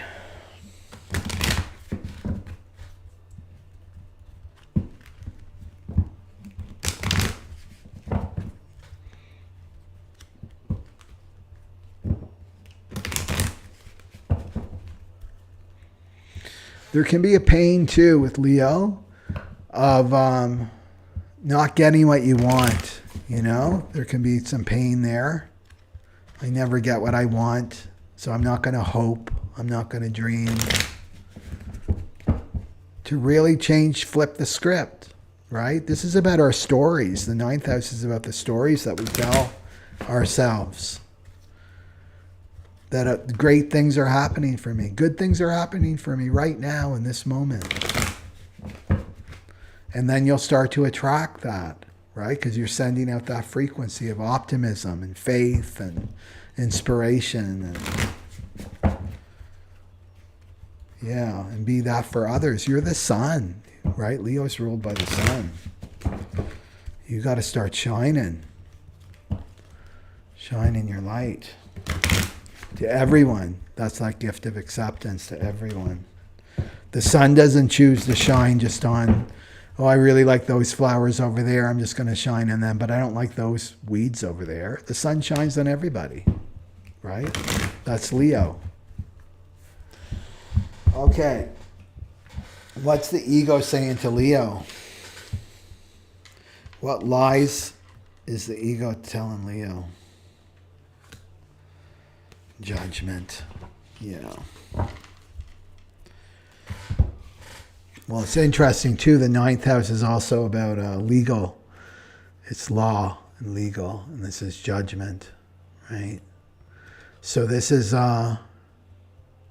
judging yourself, for sure, because all judgment is really self-judgment. It's really about judging yourself. So when you're judging another person, you're really judging yourself. To me, it's about judging your life, where you are right now in your life. That you should be somewhere else. You should be making this much money. You should have this experience by now.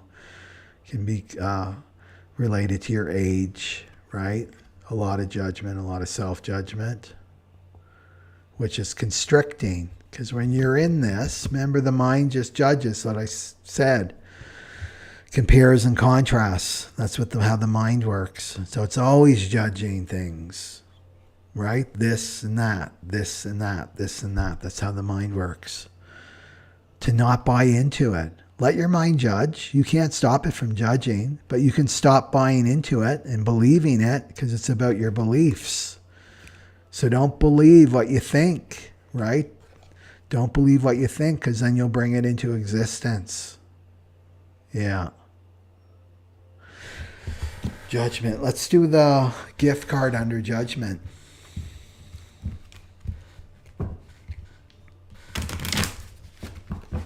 And not judging your life as wrong, right? Accepting your life as it is, that it's perfect the way it is right now. In this moment. Right? That's baseline consciousness, is to not resist what is. Just to accept it. And it's a relief too. Talk about getting rid of constriction in the body. It's a relief to, like, I don't have to fix this. I'm not doing something wrong. Right? This is just the way that it is, and it's perfect. And the divine plan is at work. And I may not understand it right in this moment. Maybe I will in hindsight.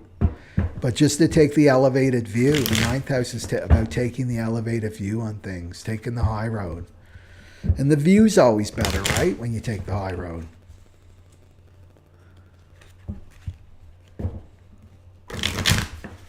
Okay.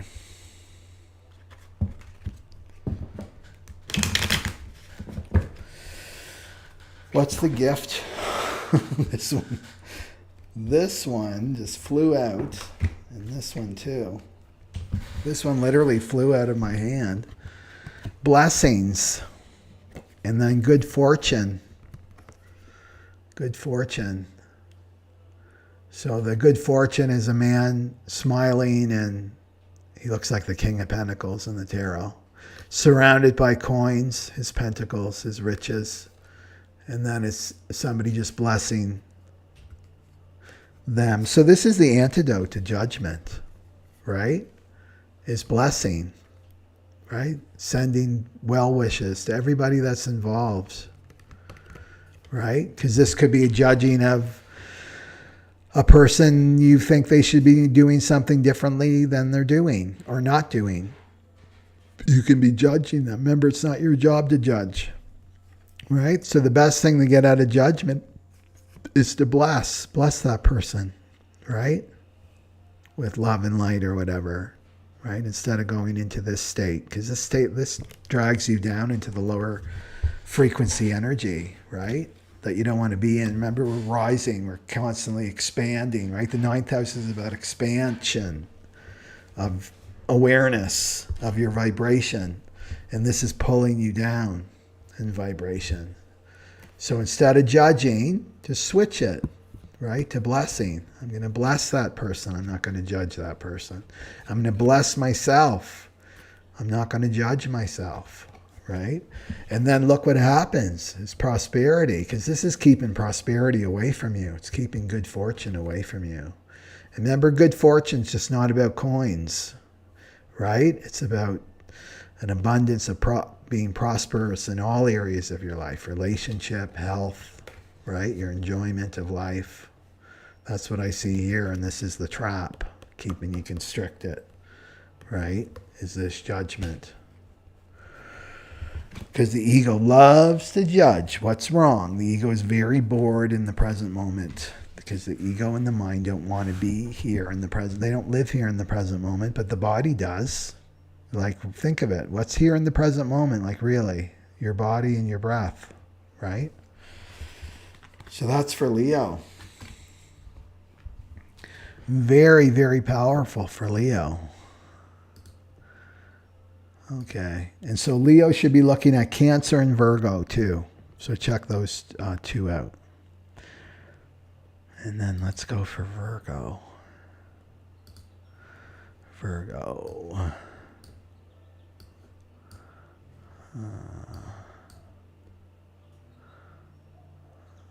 Okay. Okay, that's great.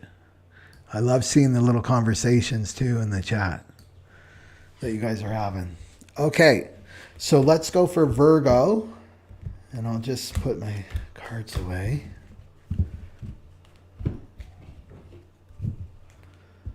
Virgo.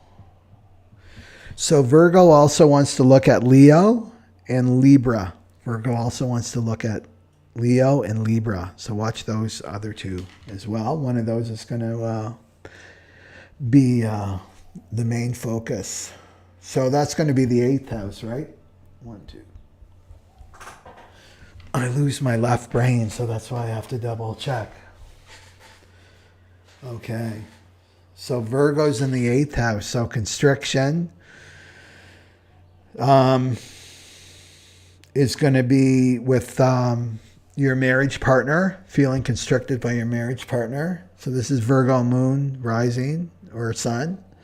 So it could be with your marriage partner, someone that you share resources with. Could be if you're a life coach, teacher, or healer. It could be the people that pay you. It's other people's money. Feeling constricted by the government too. Can be like that. Taxes, things like that.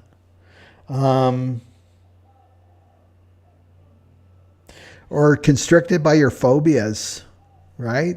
These are like deep, deep fears and phobias and taboos. You could feel constricted in your sexuality, Virgo. Right? Like, no, there's no flow. There's nothing happen. You're not accepting of it. Right? Remember, with conscious, sacred sexuality, you've got to be relaxed. Right? They say yogic teachings, it's like the sexual act happens 72 hours before the sexual act. You know what I mean? That's all about being relaxed, getting relaxed as a couple, especially women, right? To be relaxed and trusting, and that constriction's the opposite of that. So you may be feeling a little bit pressured by your sexual partner or something. Come on, let's get on with it. Like, what's the big deal, right? So there could be judgment of yourself in that way. So just about accepting how you are. That's my sense. It has a lot to do with the sexual relationships, right? To be accepting of who you are and what you want and what your needs are, right? And then just accepting of money coming in. Maybe your money's been constricted from coming in, right? But this is the thing, right? It's counterintuitive. It can be counterintuitive in a sense, right? It's like, well, if I want more money, right? If I need more money, then this is what I have to do. And then it's the logical things, right? Or if I'm relying on my partner for money, right? He's in charge of all the finances, and I've got to like almost get an allowance for him, or he's being really constricting with how I spend my money and stuff like that. That if you, because the mind can go, especially Virgo, right? Because Virgo wants to fix things. They're the fixers. Well, I've got to like fix him, right? I got to take him to therapy and fix him so this problem will go away, right? And the answer could be like, you need to raise your frequency. That's the solution. You know what I mean? Like, that's the solution. And then everything unravels, gets out of this constrictive knot when you raise your frequency from a place of self-love. So you accept the situation the way that it is, but you bring in more of the love frequency, right? Yeah. Anyway, I hope that's making sense. Let's do a card. And then we'll see. But it's definitely your your marriage partner, and it's around money and sex, right? Those are the second chakra issues. Okay.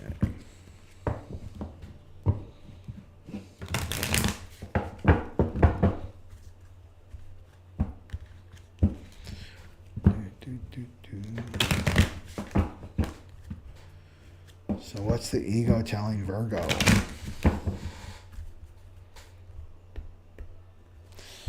What's the ego telling Virgo? What's the ego telling Virgo? What's the ego telling Virgo? This one. Oh, this is really interesting. Very, very interesting. So it's the independent ego in the 8th house. And the 8th house is all about merging, right? Sexual merger with another person. Merging your finances. Second chakra, right? It's about merge. The merger is the second chakra. This is like the first chakra. Just me, right? So this is, I talked about this before. There's codependent, you know? And that's where I need you. I can't survive without you. And the whole focus is on you. I don't consider myself whatsoever. You are my God, right? Not the divine. And it's all about keeping your focus on your own issues. And then there's this, which is the opposite. It's I don't need anybody. I'm just going to do it all myself. So in terms of this constriction, I don't want to deal with this wound of constriction, so I'm just going to get a divorce, right? I'm just going to end this. And a lot of people do that, you know? They come, because one of the purposes of relationship, especially Piscean relationships, is we attract each other to heal our childhood wounds, right? So there's the honeymoon phase. That's nature's cruel trick to bring us together, fall in love, and then boom, the shadows start happening, right? The inner child wounds start to come up. And then that's when people want to go, right? I don't like the reflection that I'm seeing in the mirror. I don't like seeing myself. So I'm going to smash this mirror on the floor and I'm going to get a new mirror. That's how insane it is when people give up too easily, right, in their relationships. So this is like, to me, that's what this ego is saying. Like, let's just get rid of this guy, right, or woman or whatever, right? And they're the problem, right? They're the problem. If I got rid of them, then I would be happy. And that's a game that we play in relationships, you know? The thing is with Aquarian relationships, there's no such thing as my problem, your problem. In an Aquarian relationship, it's our problem. Remember, there's me, there's you, and then there's the entity. That's the relationship. That's your teacher, is the relationship. So someone is expressing the problem in the relationship, right? There's got to be one, at least one that expresses it. It's you. The other one will deny. Oh, we don't have a problem. It's their problem, right? It's not my problem. Well, if you're in a relationship, it's our problem. And you're the one that's expressing it, or I'm the one that's expressing it, right? It's showing us that there's something that we have to work out.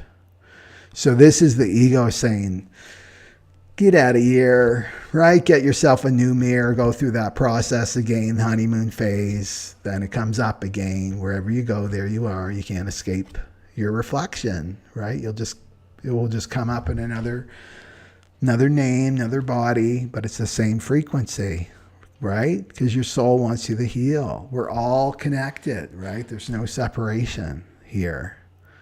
So that's what I see here. So you got like constriction around money, your relationships, and sex. That's what I see there. And don't be listening to this, right? You know, I know some people that I've talked to, and they would, in having relationship issues, and, you know, saying he does that and he does that and he would never let me do that, and I don't like that he does that. And I'll ask the bullseye question, like, well, have you expressed that to him? Have you told him how you feel about that? And then it stops them, right? And they're like, no, because he would do this. And I said, how do you know he would do that and do this? You haven't even given him a chance. You haven't even expressed. And usually relationships, in every relationship, there's a yogic ancient teaching is like every couple should have a good fight every Sunday, like a good argument. And when I was married, I loved when we argued and fought. We didn't fight very often, but when we did, it was refreshing. I mean, it was like jarring at first because I wasn't used to it and she wasn't used to it, but it got the truth out and I was appreciative. It's like, I didn't know you felt that way, right? And she would say, I didn't know that you thought that way or felt that way. And then the truth comes from this conflict. But what we do is we make these assumptions about one another. Well, she would never do that, or right? I know her. We don't know anybody. We don't even know ourselves, right? We always want our partner to be a mystery to us. We always want ourselves to be a mystery to us, you know? So it's like Virgos, give your partner a chance. And Virgos can be so critical, right? They're so good at finding the flaws in others and themselves, right? Give your partner a chance.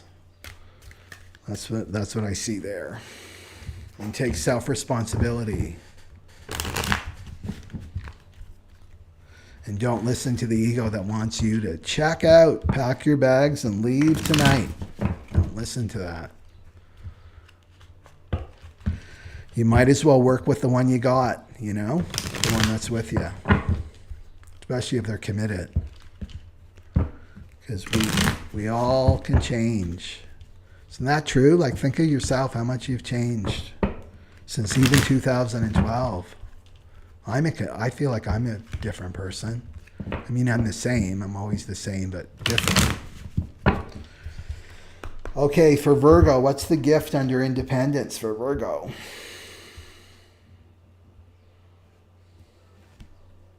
Oh, Virgo's got 2 gifts. So that means this is a big one for you, Virgo. Blessings again, right? So you have a connection with Leo. And then effectiveness. Effectiveness. And it's somebody playing basketball that's dunking the basketball. So this is about your energy.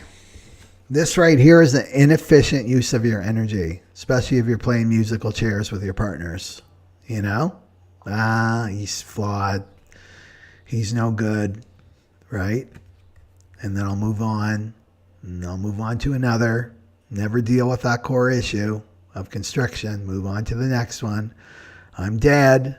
Born again, right? Same thing over and over and over again. This is what the ego wants you.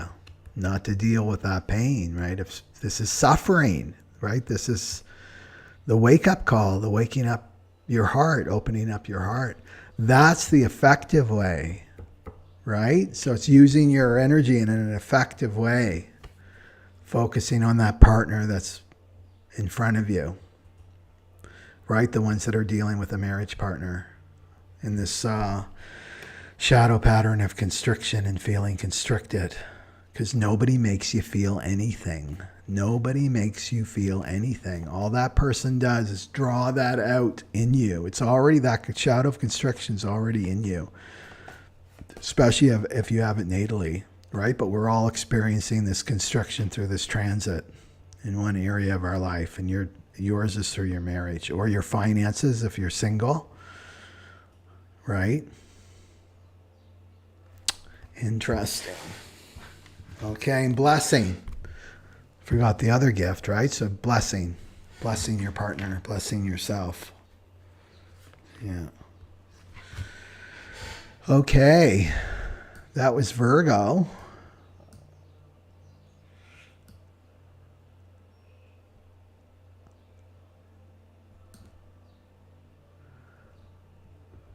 Okay.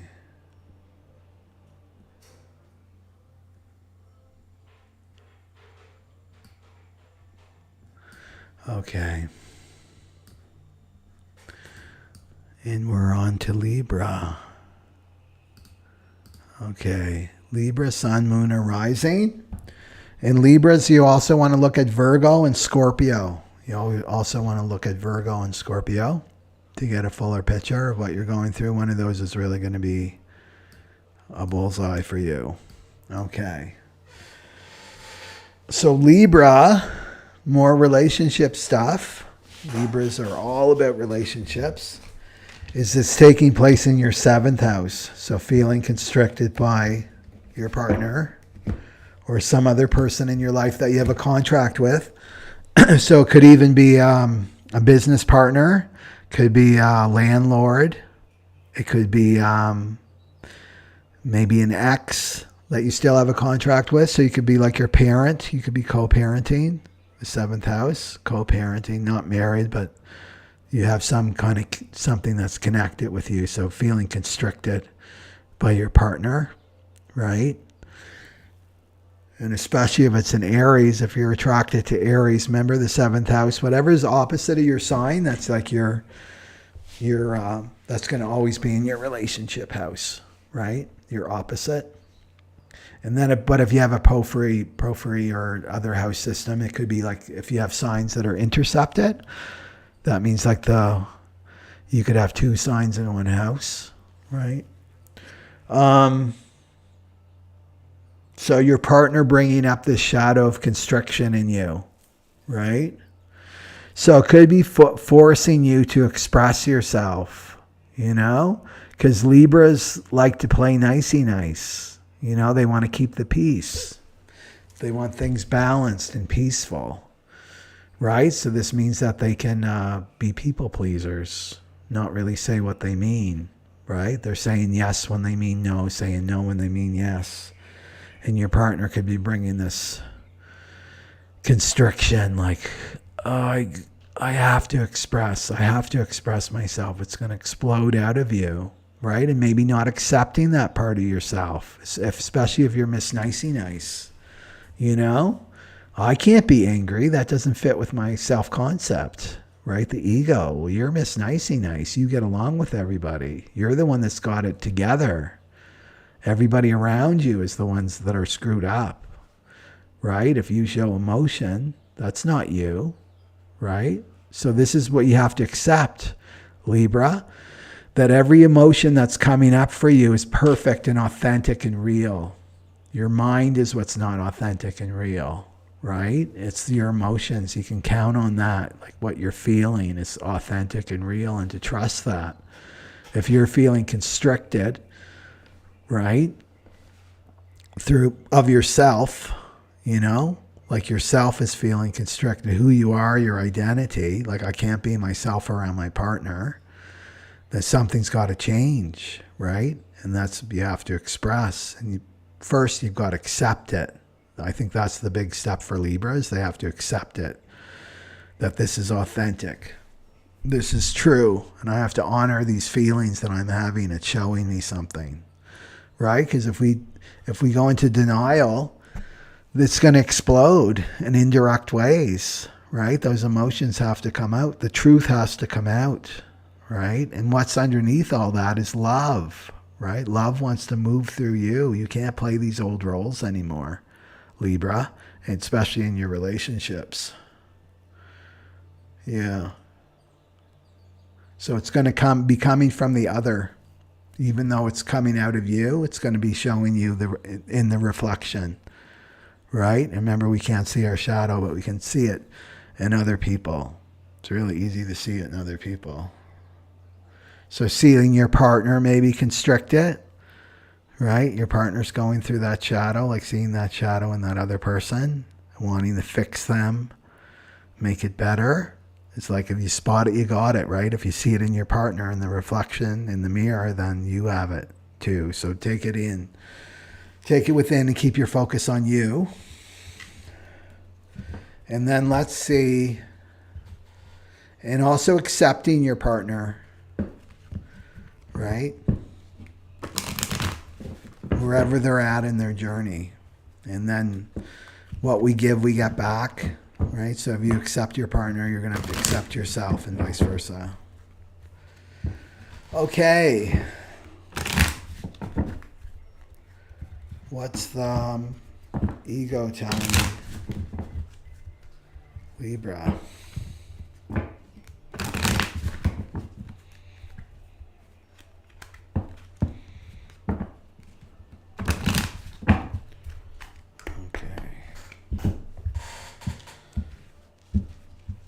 What's the ego telling Libra?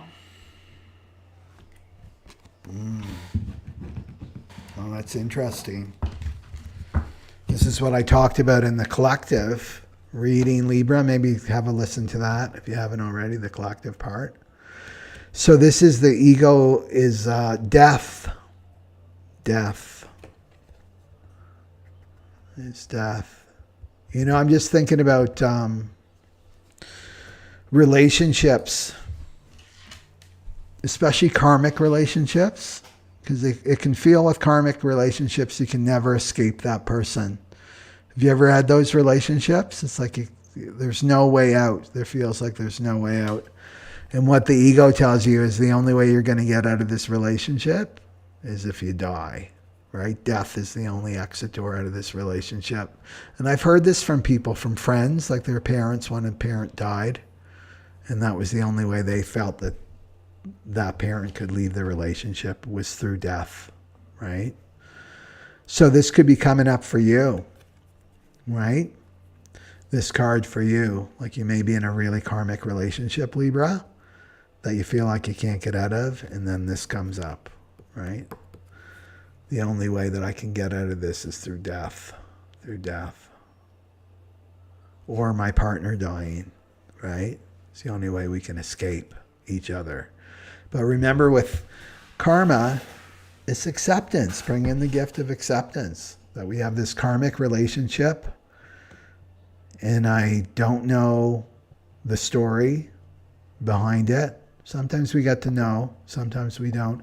If you've got the 30th gate, then you have a gift of, because I remember past lives, I've got the 30th gate, but I have no control over it. It will just pop out of the blue.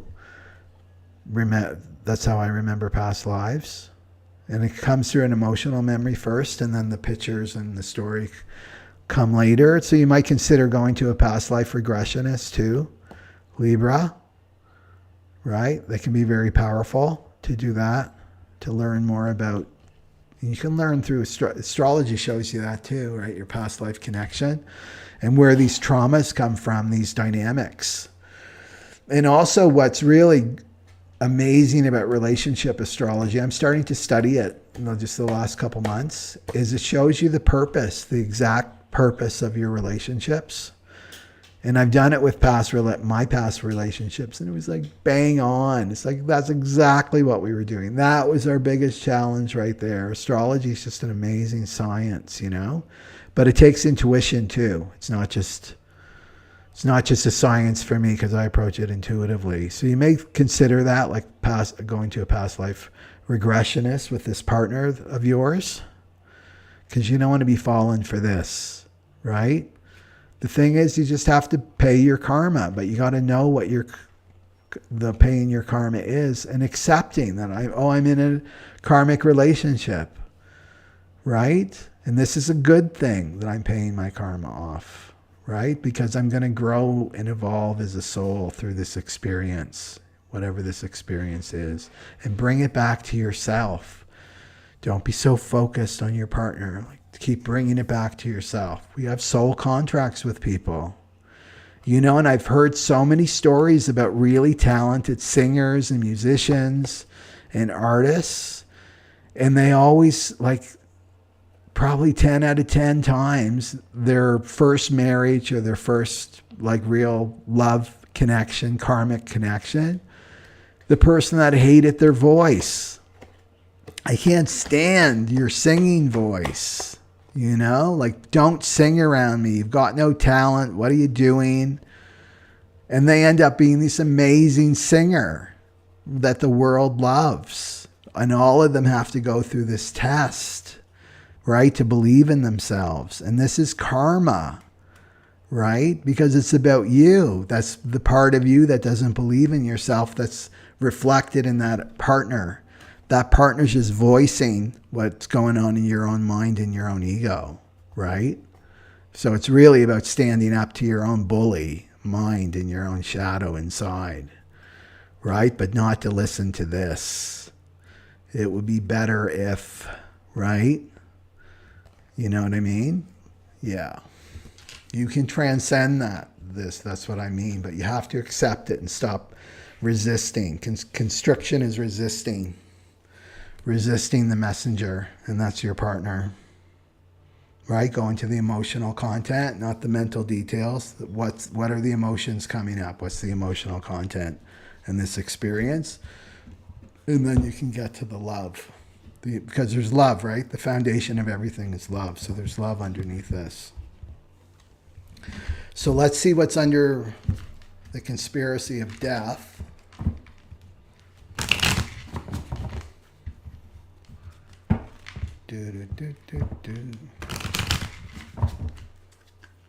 For Libra.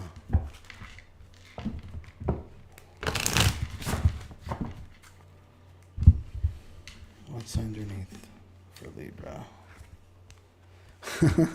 We got this card 3 times now. Blessing card again.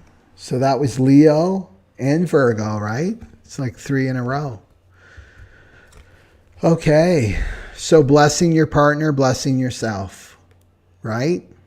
Whenever this voice comes in of this ego, of judgment and I just want to die, that's not you. That's your ego. Just bless it. So be blessing yourself every day, blessing your partner every day. Miracles can happen because even if you bless someone else, you're right, it's going to come back to you. That light is going to come back to you. Just remembering, right, that we're all playing roles for one another. Even your partner is playing this role, whatever this role of constriction is, or testing you about accepting him or her, which is really about accepting yourself, like learning how to accept yourself in this lifetime, right? That's beautiful for Libra. Okay. And then let's go for Scorpio. So Scorpio wants to look at Libra and Sagittarius too. Libra and Sagittarius. Watch those as well, because one of those may apply to you more. Okay, Scorpio, Sun, Moon, or Rising.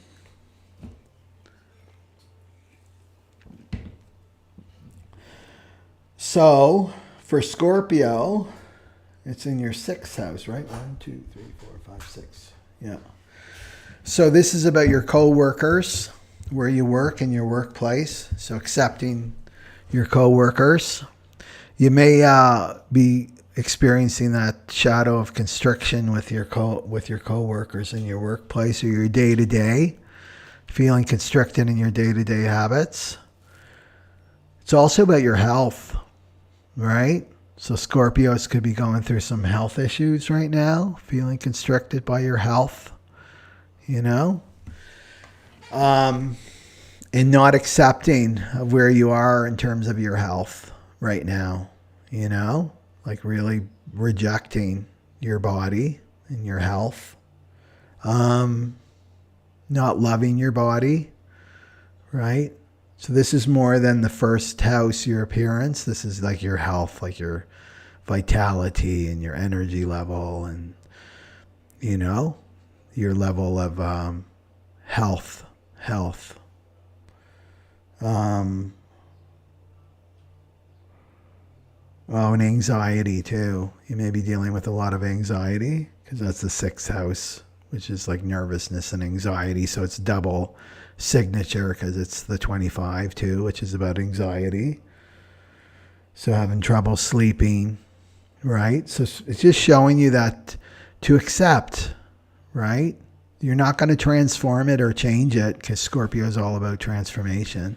You're not going to change and transform it until you accept it, like fully accept it. And that means going into the place of like, I'm always going to feel this way, or right? It's always going to be that you have to go there. And it's not giving up, right? Because it's like, I'm just giving into it. I'm giving up and I'm giving up the fight. It's like, no, this is coming from love, right? I accept my health the way it is right now in this moment, and it may never change, and I'm going to be okay with that, right? That's when solutions come, right? That's when transformation comes. That's when love comes, and love can create miracles, even with our physical bodies, right? Let's do a card to put it all together here. Could be enemies too, right? Because the sixth house is conflict. Somebody that's been an annoying presence in your life, feeling like it's constricting your life. And remember, for you with health, it's breath, right? So doing long, deep breathing will really help you to slow down the mind. The mind obeys the breath. When you slow down the mind, when you slow down your breath, you slow down your mind. Because that's constricting, right? When you're in that anxiety and your mind's going loopy, you can't hear the voice of your soul.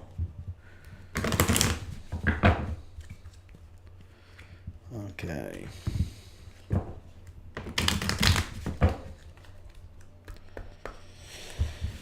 And what's the ego telling Scorpio? What's the ego telling Scorpio? What's the ego telling Scorpio? Oh. The dark story. The dark story. So, this is about the ego telling you stories. Nightmare stories. It's a really good storyteller, that ego. But it's not very creative, because a lot of these dark stories are the same if you talk to other people. And this is about your health, right? This is what's going to happen to me. And then I'll get sick, and then I'll get MS like my Aunt Betty, right? Or this, and then this will happen to me, and nobody will be there to take care of me, and who will take care of my son? And the dark story. Right? And then this person will leave me. You know? These are the stories that can spin out of control unless you take control of your mind. So these are just stories. Imagine that Wormtongue from Lord of the Rings telling you a dark story about what's going to happen to you. Just say thanks for your input, but I'm not going to listen to you anymore. I'm not going to listen. That's just a story. It's not my lesson. That's what I say when people tell me dark stories. You know, well, this could happen, and that could happen, and this could happen, right? And then I say, but all these good things could happen too. We don't know, you know? But if it's a really, really dark story, I'll just say that's not my lesson. That's not my spiritual lesson for my house to burn down or my car to get stolen or being dragged off to a FEMA camp. Like that's not my spiritual lesson. So you have to start speaking to your mind like this. You have to start meditating, Scorpio, right? Every day, meditate. Shower that mind of yours to get rid of these dark stories. And don't listen. Refuse to listen. I'm not listening to that anymore, right? And it affects your energy. When you start listening to dark stories and what your ego is telling you, you get more and more constricted and contracted in your energy. And then you can't attract. Right? You'll just attract bad experiences to you that reinforce that, reinforce this, right? So that's what I would do, is just be going to full acceptance. Even try it for a day. I'm going to accept everything that I see, everything in my life. I'm just going to accept it, that it's perfect the way that it is, right? Don't want to change anything with your mind. And then the irony is that things do change when we go into that space of full acceptance, you know. But don't be listening to the dark stories of the ego. Okay. Let's see what the gift is for Scorpio under the dark story.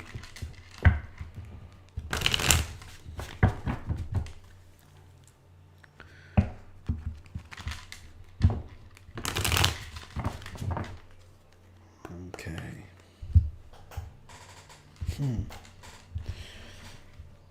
What's the gift for Scorpio? What's the gift for Scorpio? Well, this is a good one. So this is called freeing the will. Freeing the will. And it's a Native American Indian with looks like a hawk maybe on his shoulder. So this is about your willpower.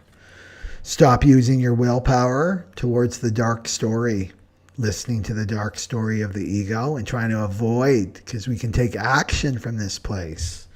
Well, I don't want this to happen because the ego said this would happen, so I better do this over here. And then you're wasting your energy.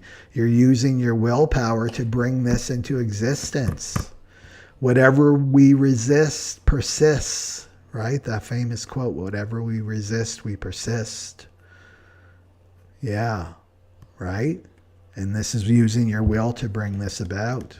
Because it's giving like shadow. If you feed your shadow and resist your shadow, it's giving it power, right? It works both ways. It's the polarity, the positive and the negative. It works both ways. So you want to free your will, your willpower. You don't want to put it towards the dark story, but bring your willpower to the divine, like align with divine will. Especially if you feel trapped, like the sixth house is all about problems. You know, I have all these problems. Like free your will. Remember, solution and problem, they walk hand in hand. They hold hands together. Wherever you have a problem, there's always going to be the solution. Because we live in a plane of duality. So there's always going to be the solution. Right? But you got to accept, right, that you don't know it yet. But you want to free your will. I'm going to give my willpower over to the divine, and I'm going to use the divine will, right, to guide me to the solutions, not listen to this dark story. Yeah. And the solution will come. Yeah. But this is a waste of energy, right, using your willpower towards this to bring the ego's dark story into manifestation. Okay. Have you ever had that experience, Scorpio, where you can feel the trajectory that you're on, right? This dark story, and you're on it. You can feel like it's starting to manifest and starting to happen. Well, you got to stop. You're the author. Author comes from the word authority. You're the authority of your life. You're going to write your life, not some crazy worm tongue ego is going to write your life story. You're right. You're going to write a light story of light and magic, not a dark story. And you do that by freeing your willpower from the ego and bring it over to the divine. Okay, that's Scorpio. And then for Sagittarius, the centaur, that's going to be in your fifth house, right? 1, 2, 3, 4, 5. So the shadow of constriction in your fifth house. So that could be your children, right? That shadow of constriction, maybe feeling constricted by not being able to visit your children for some reason. Maybe they live abroad or you're not in contact with them. Right? Maybe for Sagittarius, also look at Capricorn and Scorpio too. One of these will apply to you more so than the others, or maybe all three too. Yeah, so your children, feeling constricted around your children. Maybe your creativity is feeling constricted if you have an art practice, like nothing's happening, I don't feel inspired, right?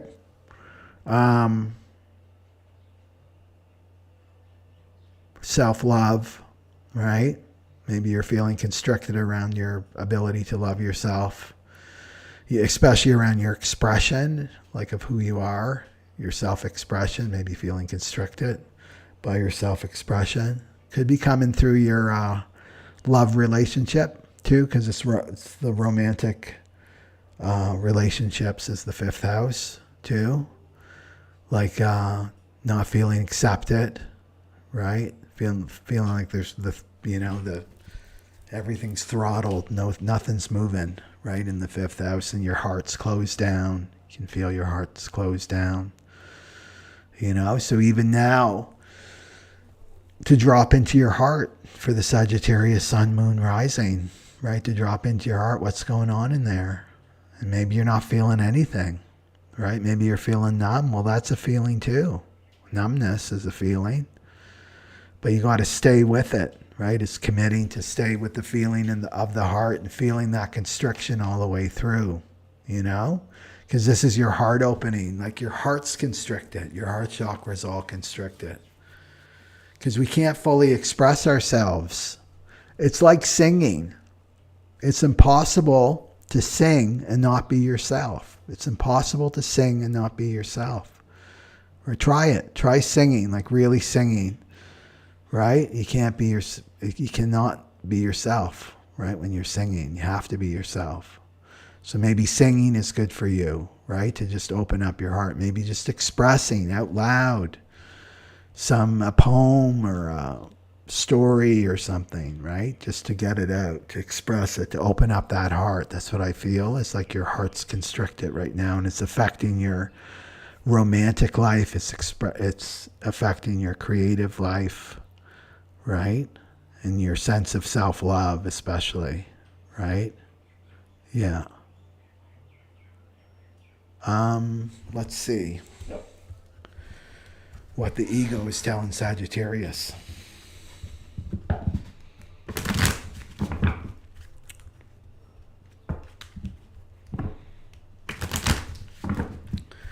What's the ego telling Sagittarius?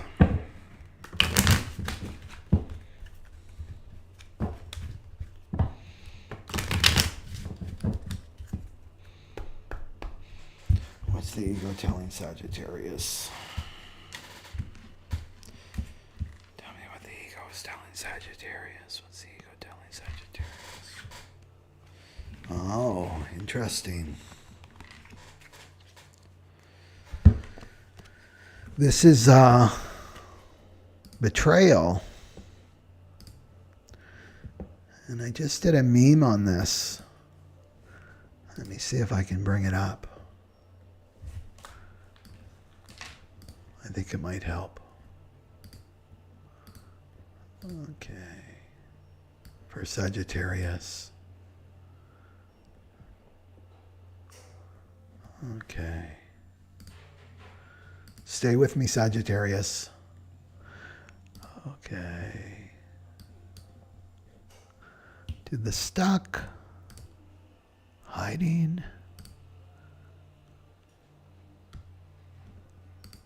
There it is, betrayal. Okay. Do you see it? You should see it. Okay. So betrayal.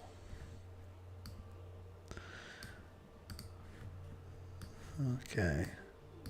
So all betrayal is self-betrayal. So whenever you experience betrayal in your life, it's a signal that you're betraying yourself, your higher self. You're choosing to obey your ego and not listen to your intuition.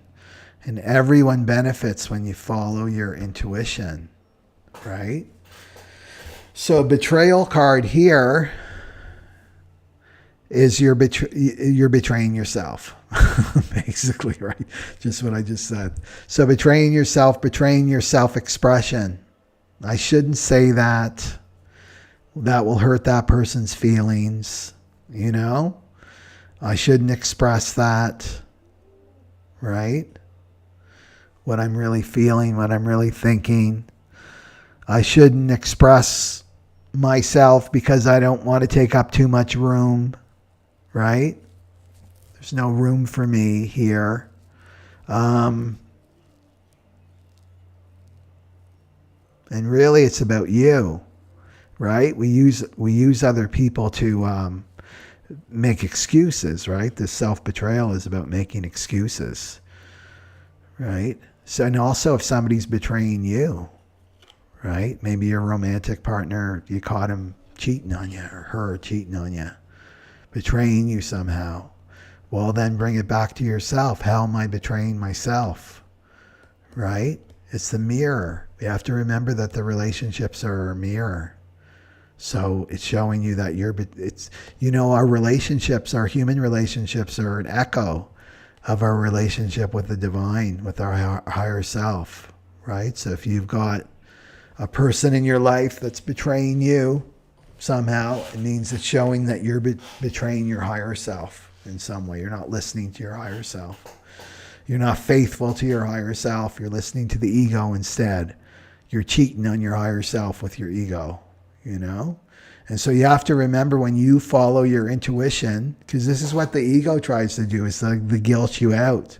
Well, you can't do that because it will hurt someone else. Someone else will feel bad. You better not do that. Well, when you follow your intuition, you're benefiting everybody else. Because when you're following your intuition, you're connected to your higher self, which is connected to the whole. There's no separation, right? So when you're really following your intuition, you're serving the whole collective. Everybody benefits when you act from that place, right? So you want to stop obeying the ego and start obeying your higher self. Yeah. That's an important lesson, right? Is to use the universe as our mirror. It's an emotional mirror, right? It's an emotional mirror for us. Okay. So betrayal in the romance department, in the creative department. And let's see what's under the gift under that ego story for Sagittarius.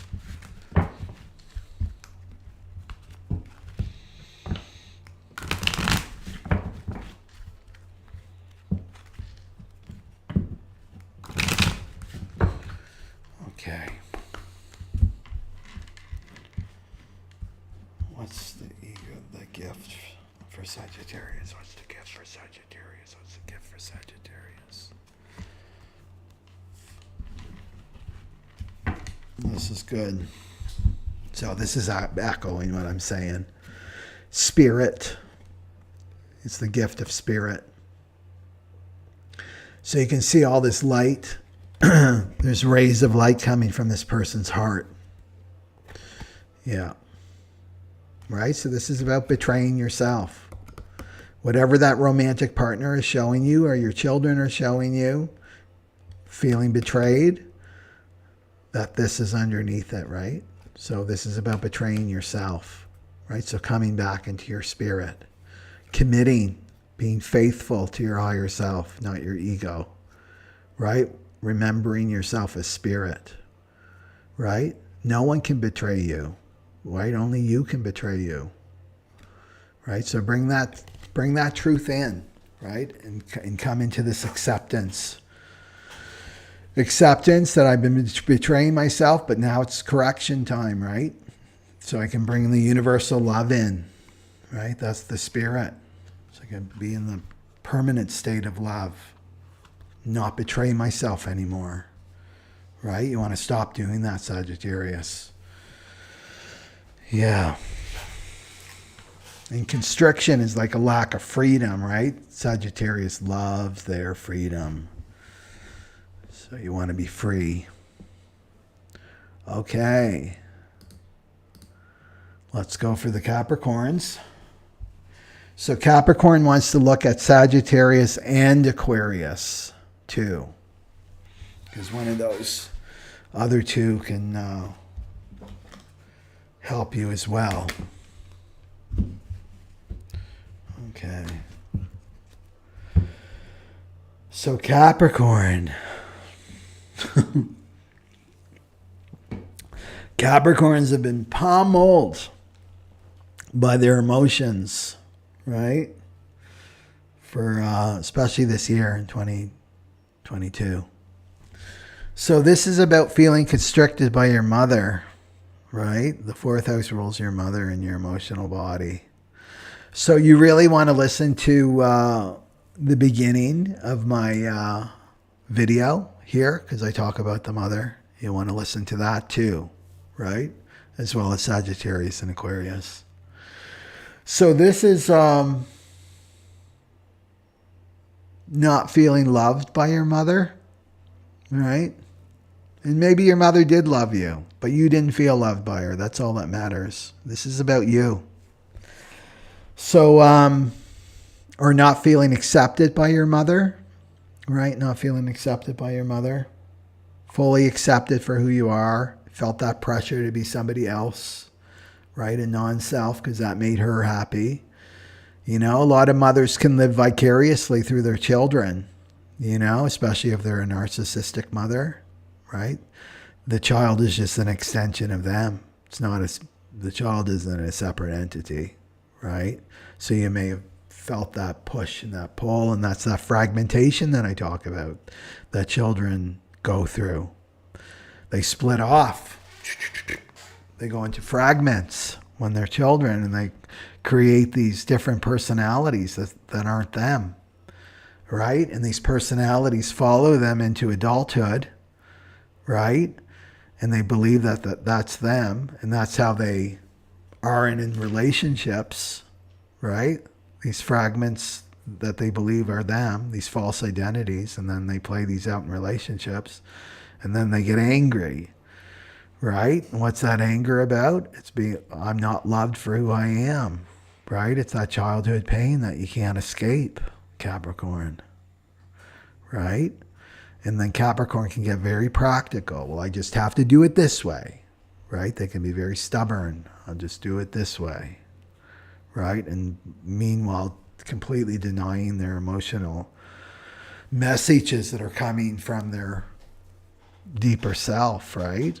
That this is wrong. This isn't you. This isn't you. So the Aquarian age, you can't play these games anymore, Capricorn, right? That mask is being ripped off your face for the Aquarian age. We can't live lies anymore, right? The truth is coming through. It has to come through. So this is all about your mother, right? So it's go deep into like the forgiveness, like forgiving your mother, and listen to the first part of my video. It will really, really help, right? Understanding why you chose the mother you did, because as souls, we choose our mothers for specific reasons, and it has to do with our soul growth, right? Or we've got karma with our mothers too. But it's all about you, in this particular instance, about you learning to accept yourself, right? Accept your true, authentic self, not these false selves that are falling away. You know, they're not you. They're not real. You believe them into reality, but they're not real. Like your emotions will tell you what's the real you, because your heart will open. That's how you know it's you. My heart's open. I feel things. That's me. If I don't feel things and I'm just in my head all the time, that's not me. I'm not present. You know, I'm becoming that person I think they want me to be. Right? And that's what you had to do when you were a child. I have to be this person so that my mother will love me, that my mother will accept me. But she didn't really love you. How can she love you? It's a false you. It's not even you. And I doubt your mother was even knows who she is either. We spend our lives trying to be like worried about the acceptance of these zombies, right? Even if your mom is a zombie, you know, the insanity of it, right? That they don't even know who they are. And I'm like worried that what they think of me, or they're going to love me. They don't even know who they are. How can they love anybody, you know? So this is a time, Capricorn, to just fully accept yourself and accept your emotional self. The fourth house is all about your emotions, that you're an emotional being, right? And like I said, with your intuition does not work unless your heart is open. Your heart has to be open for you to really understand what your intuition is telling you, what your soul is telling you. Either way, you're getting false intel. If your heart's not open, that ego is like propaganda machine, right? That's leading you down the wrong road. So this is about your heart opening. This is about mother stuff. So listen to that first part and learning to accept yourself in your wounding. We all come with wounding. No one's exempt. Everyone is going through their own suffering, because that's that seed that's planted within us that starts to like expand and open, and it's about opening our hearts and waking us up out of this dream, right? And bringing the Divine Mother in, right? So you want to release your earthly mother from the role that she's been in, and then bring your security and getting your nurturing from the Divine Mother, right? Yeah. Okay, let's see the card for Capricorn.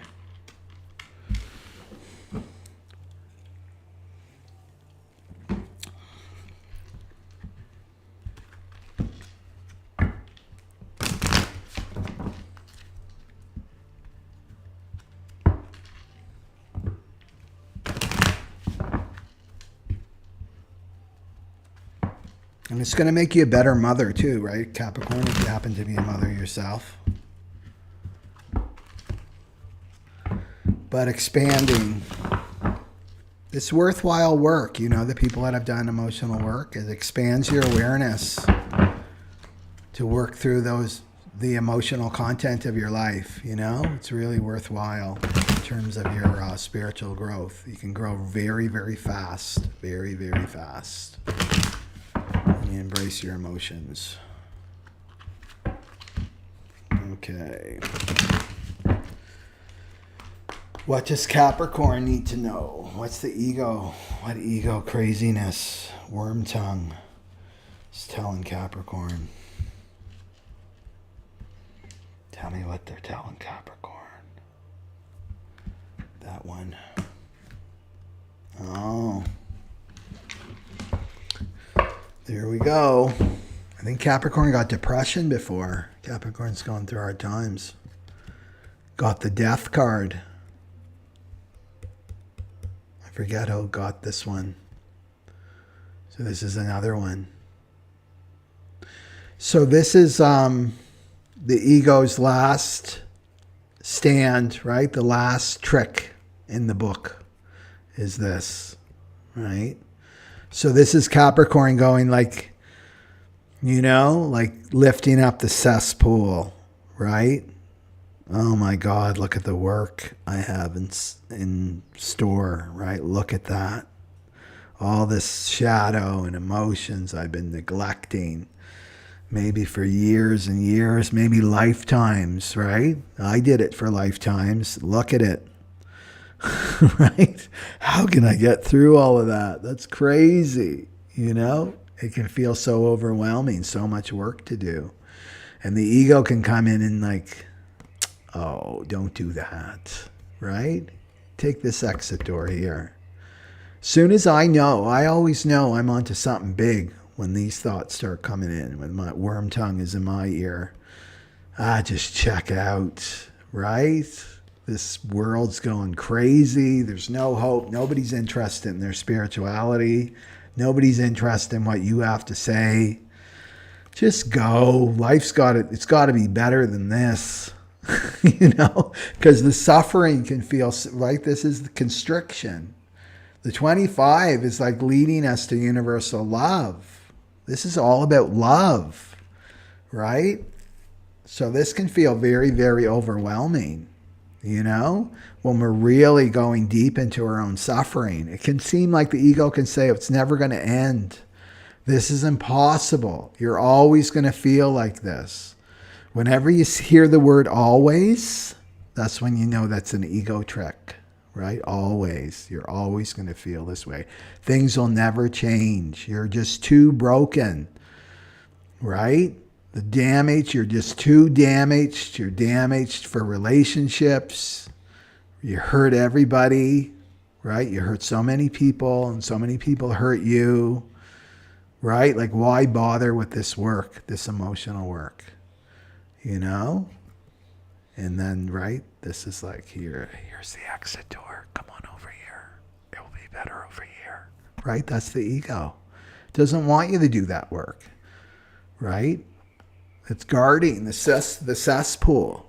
You can't do this.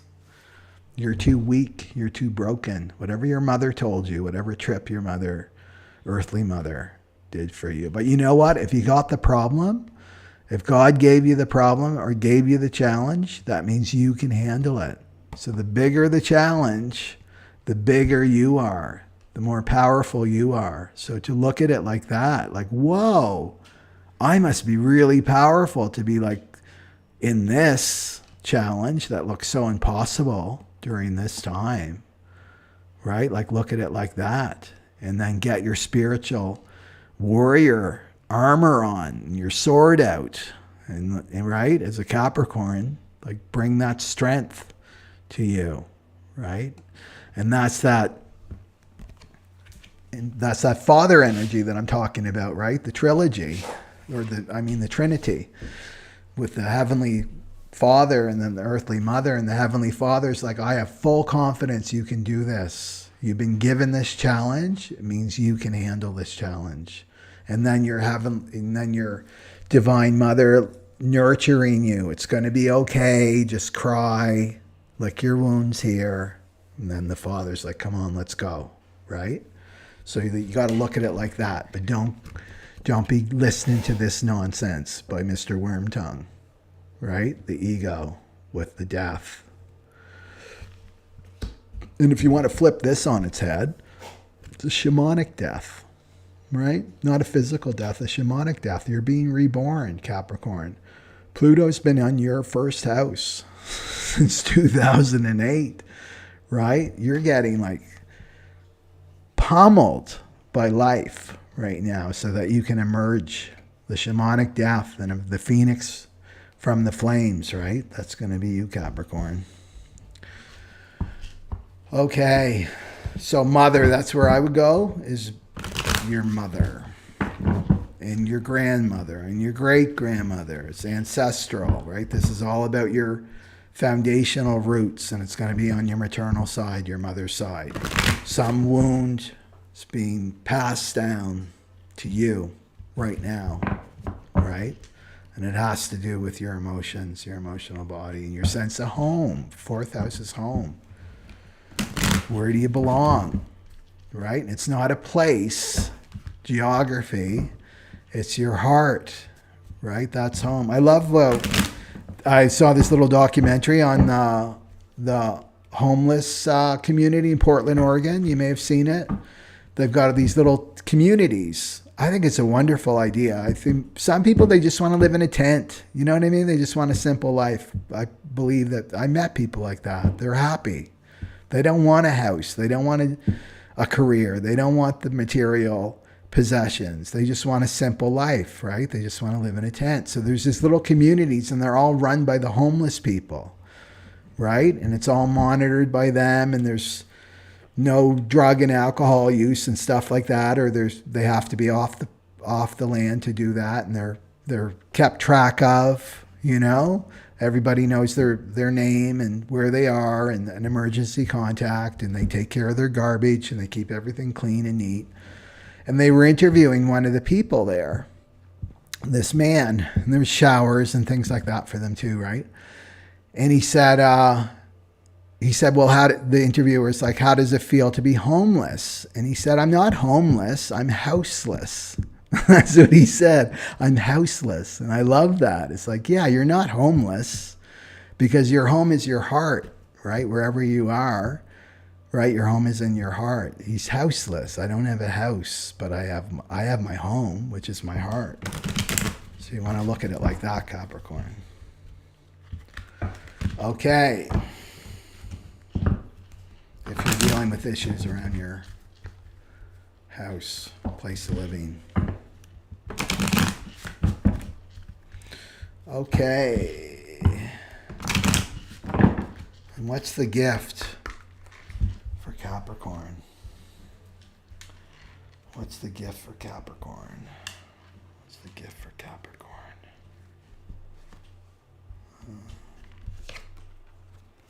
Oh. Oh, that's awesome. Okay. So there's two cards came out. So there's perfect immunity, and it's a little tiny tot. It looks like a little girl playing with the flowers. Oh, right there. Reminds me of like a Little House on the Prairie, right? Just out in the field, you know, when they're running through the field. And then learning, right? So it's a father and a little kid, and he's teaching the kid how to swim, little child how to swim. So this to me is perfect immunity is knowing that you're a child of God, you know, and that you're protected. Perfect immunity. You're immune to all negativity, right? All lower frequency energies. If you just claim it, like to me, this is innocence. So claiming your innocence, not listening to the worm tongue ego telling you like, you're broken. There's no hope for you in this lifetime. You might as well reboot and start again, right? Not listening to that, but listening to this, right? That you're innocent and pure, and that could never be destroyed. Never be destroyed is your immunity. You're like a diamond, right? You're a perfect diamond. You have to look at yourself like that, and that's your innocence. And what's covered over you, right, is like the coal, and that's all the shadow patterns. That's your ancestral wounds, right? But inside is that perfect diamond, and that's what wants to be born right now for you, Capricorn, right? But you've got to do this work, right? And the work is to go into your heart and to feel, right? And to learn. This is learning. So remember that we're in Earth School. We're souls having human experiences, and we're in Earth School. So we're in our lessons. So you're in your lesson right now. And your lessons are all about feeling and trusting your feelings, right? Trusting your emotional body. Forgiving your mother, right? That's your lesson right now. To stop. Remember I said in my last video with my own father and paternal line, it ends with me. Right? It ends with me. I'm not repeating this karmic pattern, right? I'm not passing this down the line, you know? And so you have to do the same thing. Like it ends with me. I'm not passing it down. I'm not passing it down my lineage. And it's not about to another child. It's just energetically passing it down to your maternal lineage, right? I'm going to learn the lesson. It's going to stop with me, right? Okay. Very powerful for the Capricorn folks to open up their hearts. There's nothing more beautiful than a Capricorn with an open heart. Because they got the both, right? They got the male and the female energy in balance. That unity. Okay. Aquarius, we're coming to the end here. It's long, but it's worth it. Okay. So Aquarius is happening in the third house, this third house of constriction. So Aquarius, you want to listen to the collective too, because I go deeper into that. And you want to listen to Capricorn and Pisces too. So this is about your thinking, right? You're watching your thoughts, what's going on in your mind. You have to control your mind. You can't let your mind control you. Be the observer of your thoughts. Really tune into what am I thinking about? Because what I'm thinking about is what I'm going to start creating, right? So we have to, if we look around at our creation and our reality, we got to look back at our thoughts, like go to the root, right? Go to how you're feeling. What are my emotions? What am I thinking about this? Am I letting someone else do the thinking for me? Am I watching that idiot box, right? Mainstream media, and they're telling me what to think, right? And then I'm part of creating this dystopia, right? You got to look at that, Aquarius. And Aquarius is awesome because they're detached anyway, right? Aquarius is the rebels. They're the rebels ruled by Uranus. So you have a sense of detachment already. But to me, it's like you're detached from your emotions. So you're able to observe your feelings and your emotions, but you need to be detached from your mind, right? And that's like knowing what you're thinking about, right? Be the rebel, the high frequency rebel. Is like you're listening to your own voice, not the voices. You're not rebelling against the voices out there, right? With this duality. Right? We see it Republican, Democrat, right? Well, for instance, politically, it's like, I'm going to be my own authority. I'm not going to be reacting to one or the other, right? That's the low frequency rebel. High frequency rebel is I'm listening to my own voice, right? And the north node is in the 23, and the south node's in the 43. It's like, stop the deafness. I'm going to be deaf to that outer voice out there, right? And I'm going to start listening to my own inner voice, the voice of my soul. So I would look there with your thoughts and siblings too. Third house rules siblings. So you may be feeling constricted by a sibling relationship, a sister or a brother. Not feeling accepted by your siblings. Maybe you're not accepting your siblings, right? Could be happening through a neighbor too, because third house rules your neighbor or your community around you, right? There could be some issues around constriction and non-acceptance. Yeah. Let's do the card and we'll come together here for Aquarius.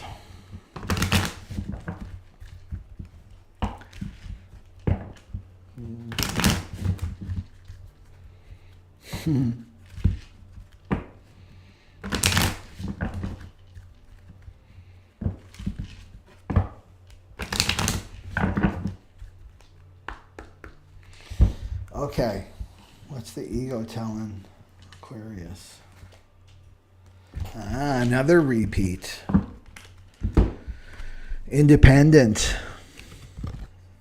Yeah, so this is the low frequency rebel that I'm talking about, Aquarius, is independent. This is the independent ego. So remember, there's the codependence. I need you. I can't survive without you. I'm going to focus on you so I don't have to focus on me. Or the independent, which is the opposite. I don't need anybody, right? This is the low frequency, and Aquarius can go there too. Low frequency rebel. So you've got to watch that in the third house around your thinking, you know? So this could be, I'm okay, so who cares about anybody else, you know? That kind of independence. But this is keeping you away from deep feelings because it's connected to that 25. This could be coming from your childhood, your relationship with your sibling. Maybe your sibling got more attention than you did, right? And you became independent. These are powerful ego beliefs, you know, especially when we're children, when we make little vows. When we're children, I talked about this in another video. It's like, I'm going to do it all myself. I'm not going to count on anybody, right? People let me down. People hurt me. This is where I'm safe. That's what the ego says. Just don't deal with people, right? I had a fantasy when I was a kid for years that I wanted to be a forest ranger. Right? I didn't want to deal with anybody. I just wanted to be alone, right? With my books, out in nature, with the squirrels and animals. That was this.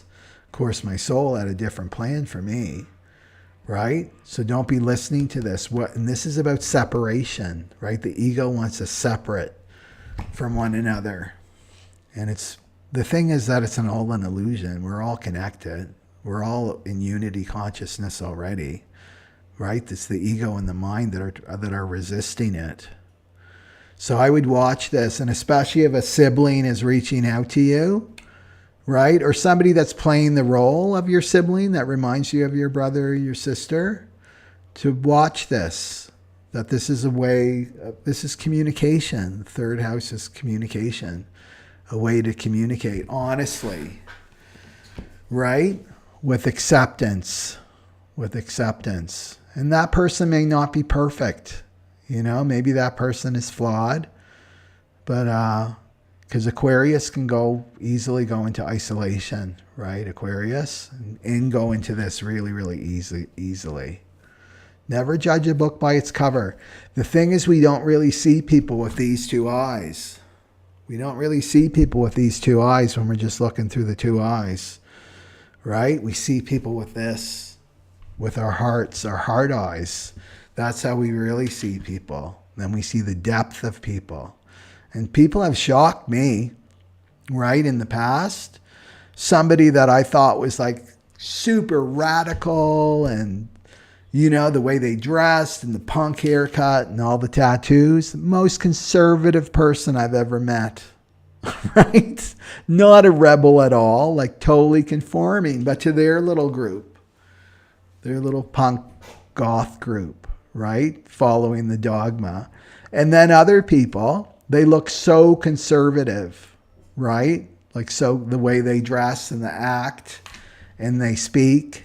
And then you get to know them and they're like crazy rebels, right? So don't judge a book by its cover, right? Like when you look through your heart, you can really see the depth of people. Don't get fooled by the Maya. Don't get fooled by your two eyes or what's on paper, right? With people. Like, give them a chance with the third house and communicate. Let them communicate. This is about listening, right? And it's about speaking. And it's about being a student. Be open to learning, Aquarius, right? From other people. Yeah. Okay, let's see what the gift is for Aquarius. For the third house. Maybe be accepting of your own communication style. Maybe you're not so good with words. I find that hard to believe, though, with Aquarius. Maybe you're not such a good listener, right? Aquarius are good communicators. They're air signs, generally. But it's about getting into the heart. That's what it is. About communicating not from your head, but from your heart. And listen, like see from your heart, like I said. See people, especially sibling-type people with your heart. Look through those eyes. And also communicate more through your heart than your head, right? Because the Aquarius can get very robotic, right? Because of that gift of detachment. You want to drop into your heart because this is the gift of acceptance, right? Okay. And what's the gift for Aquarius? Underneath this.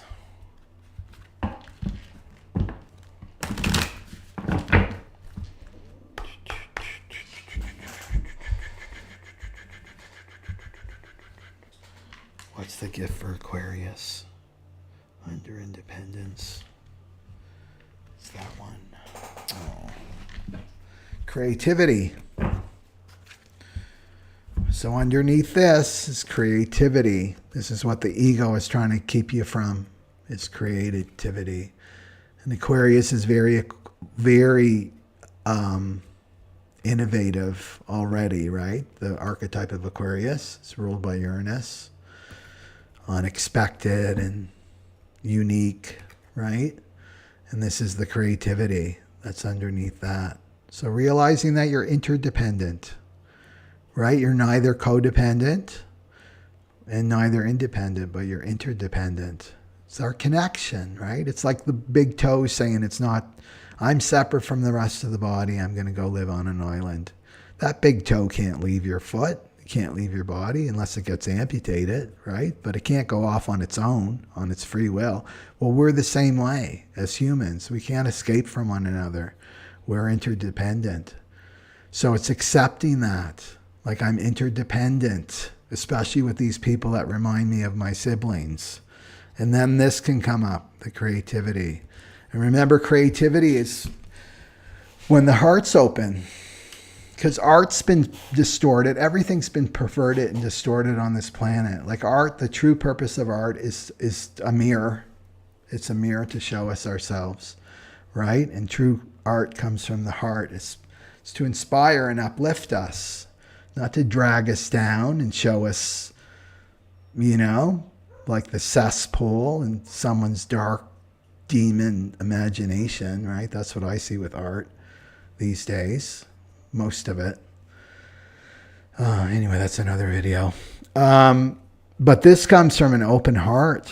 Like true creativity comes from an open heart. So it's opening your heart in the way that you communicate, right? And let the heart can organize words. You don't need your brain and your mind. This is the thing. We don't need the mind. We don't need thought to survive and to live. We don't need that. That's the capital T truth. That the heart, when you open up your heart, can organize the words and everything for you perfectly when you speak from your heart. It's amazing when you like really drop into that truth. I'm just going to speak from my heart and see what happens. The words are perfect, right? So I would embrace that and be really accepting of your siblings or people in your life that play the role of your siblings, and be accepting of speaking from your heart. And maybe you'll stumble a little bit, right? At first. It may get a little bit messy when you start speaking from your heart, but just be accepting of yourself, because that's the love that's trying to move through your expression. Okay, so last one, Pisces. Sun, moon are rising. So Pisces wants to look at Aquarius and Aries too. Okay, Aquarius and Aries too, so that you get a fuller picture. And one of these might be more bullseye for you. I explained that at the beginning of the video. If you want to listen to the beginning of the video anyway. I think it's important for everybody to listen to. Okay. So for Pisces, sun, moon, or rising, this is happening in your second house. So feeling constricted, unloved in your finances, what your financial situation is right now. But more importantly, your self-value, your sense of self-value. You may not be accepting that, right? Of your finances, wherever they are, right? Coming or going. Or your sense of self-value and self-esteem can be hit hard with the second house. And what else do I want to say about the second house? And constriction. So constricting that flow, because remember that money is a currency. It has to do with the flow. It has to do with water. Which rules the second chakra, right? That there can be constriction there, right, in your energy body, because that's what's attracting, right, prosperity to you, because this is about your finances. It's about your survival, your voice. Second house rules the voice too.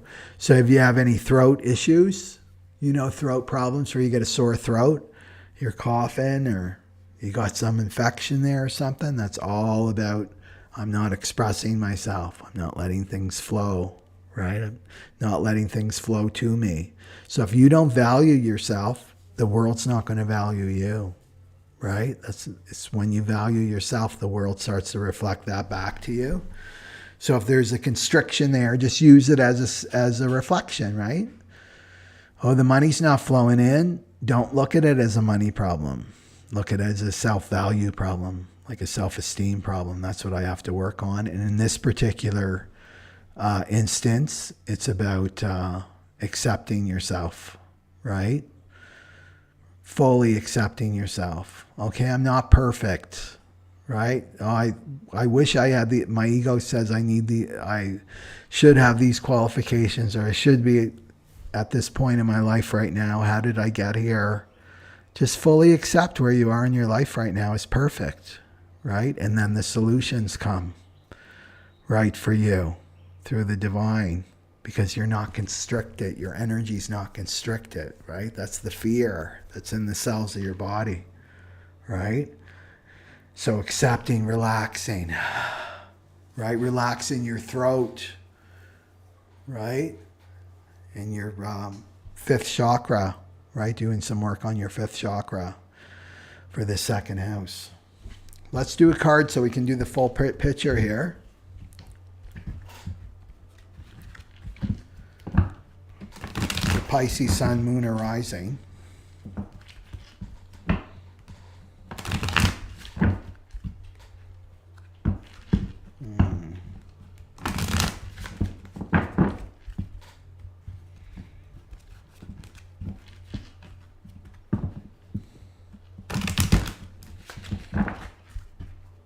What's the ego telling Pisces? Their second house and their money.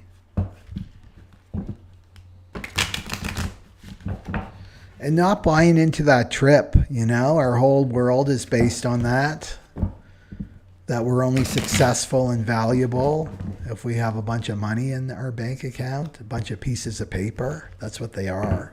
Money's neutral. We put all the energy on money as humans, right? It's just a symbol of our appreciation, money. So it doesn't matter if you're right. Things come and go in the phenomenal world, but you remain, right? You remain as a soul, a witness, the observer. You're observing money coming and going. That's our job, is to watch the flow. Money comes in, money goes out, right? Not to attach your self-esteem on that. So many people, right? The crash in 1929, people killing themselves, throwing themselves off buildings because they lost money. That's sad, right? Because their whole identity and sense of self-value and self-esteem was attached to these pieces of paper that aren't even real, you know, in the Maya. That's sad to me.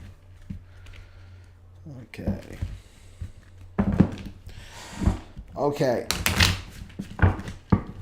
What's the ego telling Pisces, sun, moon, or rising?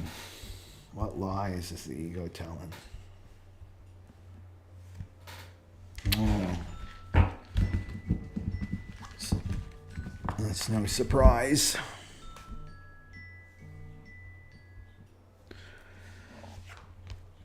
Okay.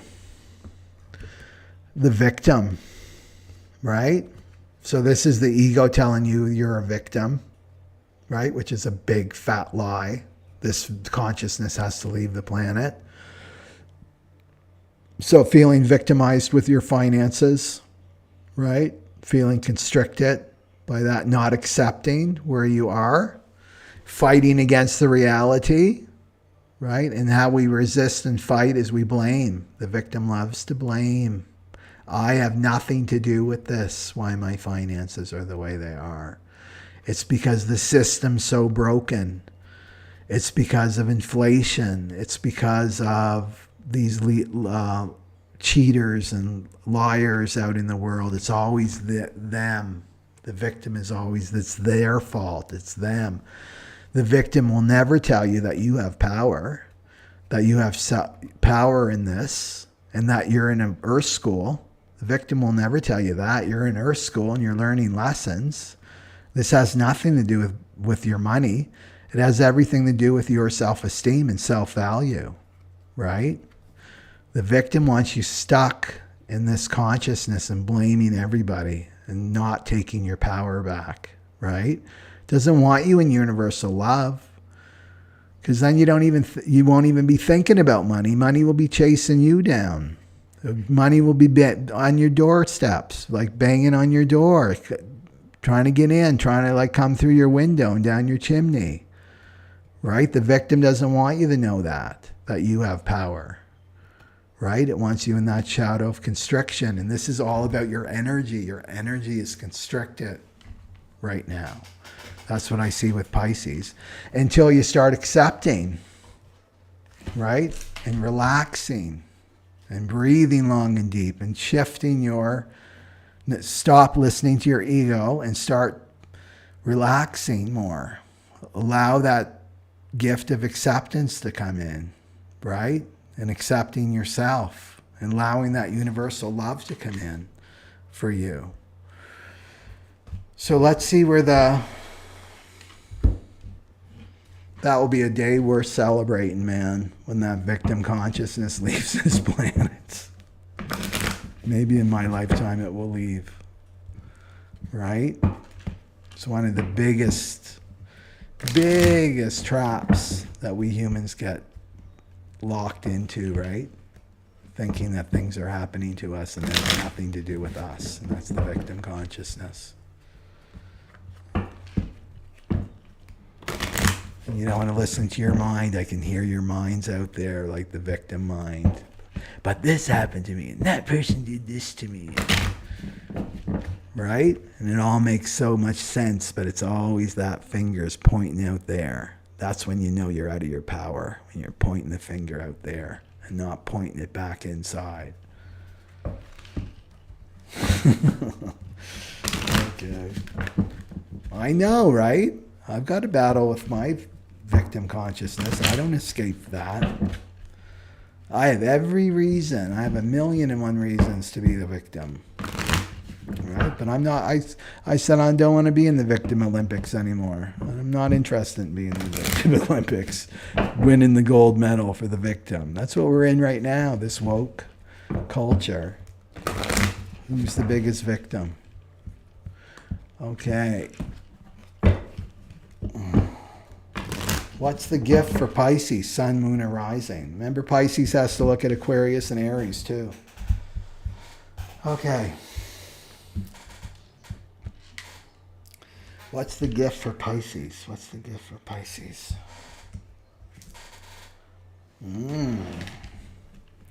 Pisces just got the golden ticket. That's what I see. You just got the golden ticket. The Willy Wonka Chocolate Factory golden ticket. It's the golden ticket of undoing. Moving out of victim into undoing. Right? So this is a gift from grace. It's a gift from the divine to undo the knot that you're in. Right? This shadow of constriction's got you in a knot. Your energy's in a knot. It's preventing money to flow to you. Right? It's affecting your self-esteem, your sense of self-value. Right? Your perception's off. Well, you can use this gift. You can stop listening to victim, right? This victim voice of your ego, and get empowered and use this gift of undoing, right? So to me, this is showing some kind of guilt pattern, right? Some kind of guilt pattern here where you feel like you've been victimized, which means maybe you victimized somebody else. It may be unconscious that you're not aware of. So it could be a punishment, that's how the ego works, right? The ego works in punish. Somebody's got to pay, right? Somebody's got to pay.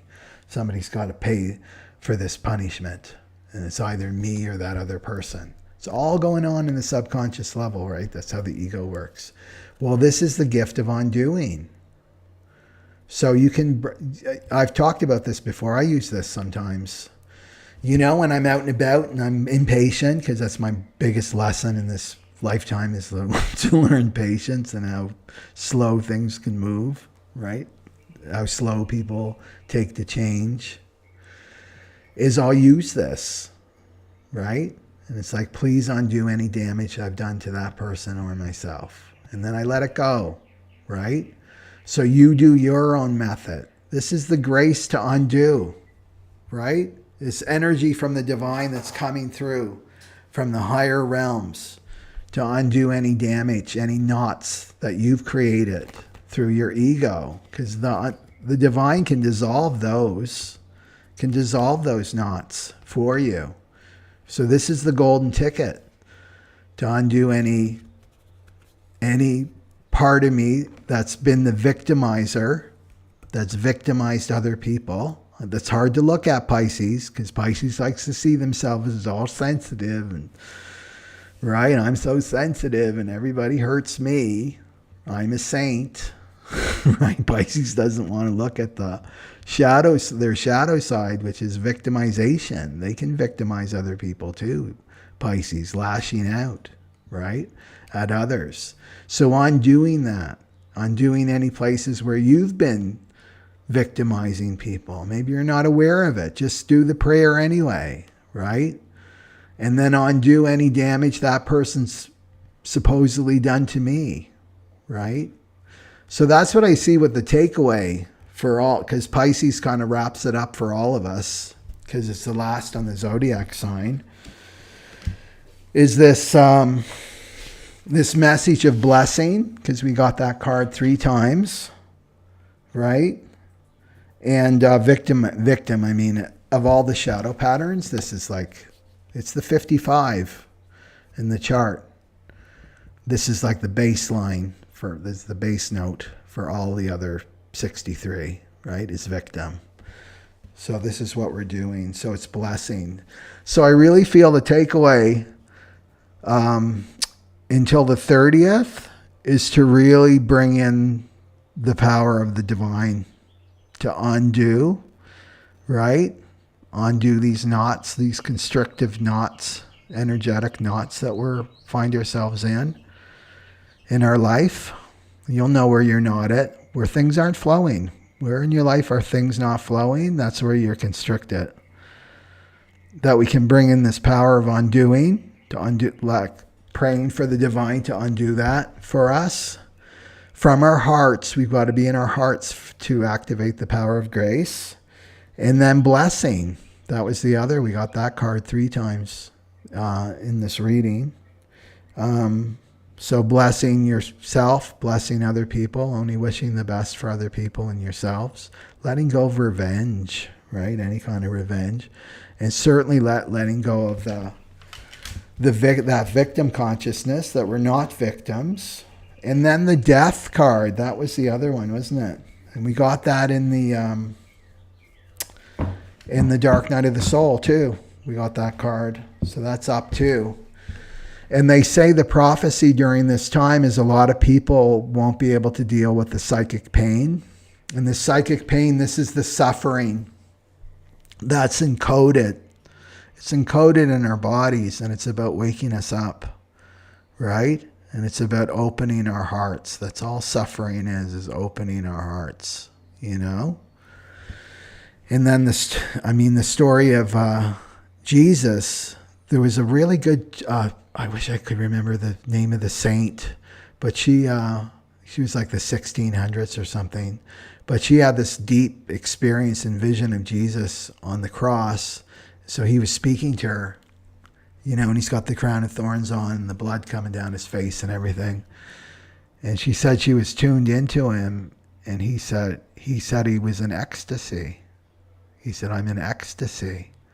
And you wouldn't think that, right? You think he would be in so much pain and suffering. Anyway, the message to me is not everything is what it seems. And suffering, God doesn't want us to suffer in that sense of the word. And that's the ego, the punishment. Like you need to be punished for who you are as a person. You know, in this lifetime from all your other lifetimes, your karma is punishment. It's punishment. This is the ego's projection of what God is, right?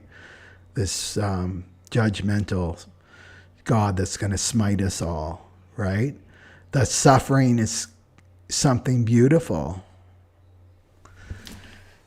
That opens our hearts. That opens our hearts. That suffering, and that to embrace it. That's what this 25 is telling me, is to embrace it. The suffering. Our suffering is a gift. It makes us human, right? And think of that like your greatest suffering in life. I mean, I reflect in my own life. I'm so thankful for how I suffered in the past. And I didn't at the time. I totally resisted. I was in that shadow of constriction. But I'm a different person from that, right? I was a hard ass before, right? In my third eye, very powerful spiritually from my Capricorn past lives and all my past lives in spiritual study, and right? I had it all, but I didn't have this. I didn't have my heart open. And it made me such a compassionate person, right? Compassionate heart. And I feel like I'm way more in my power now than before, you know? So suffering can really serve us to open our hearts, right? And it's a beautiful thing. So wherever you are in your life right now and you're feeling like you're going through this like experience of deep suffering, it's just to embrace it. And I just want to let you know there's something really beautiful, rainbows on the other side of this. And it will be something that you'll be very thankful for in the future, right? Because it's helping you to grow up, right? It's helping you become emotionally mature and become a spiritual adult. So that's what I say with this 25, is to really embrace it.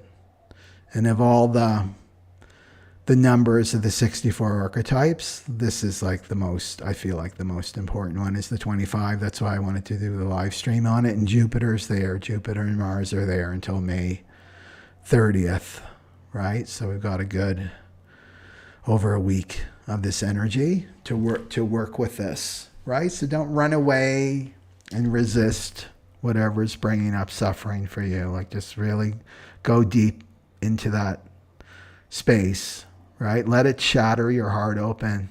Let it shatter it open, right? It only hurts for a while when you're in the middle of it. This is the emotional release. I'll do something on the emotions next week too to help people out. Okay. So thank you everyone for showing up, and thank you for the ones that that went through the long haul for me. This is like almost 3 hours, eh? Yeah. Okay. So have a good weekend, and again, I'll be sending out a newsletter tomorrow. So if you're on my newsletter list, you'll hear from me tomorrow. Just a quick message. And then, like I said before, I'm really obeying my intuition with these live streams. I feel, I'm learning a lot, actually, about myself. And hopefully that you guys are benefiting from them too. And I'm hearing lots of good feedback from people. So I think it's helping everybody. It's a win-win for everybody. Okay? So take really good care of yourself. And I'll see you in the next video. Okay? Sat Nam Aloha.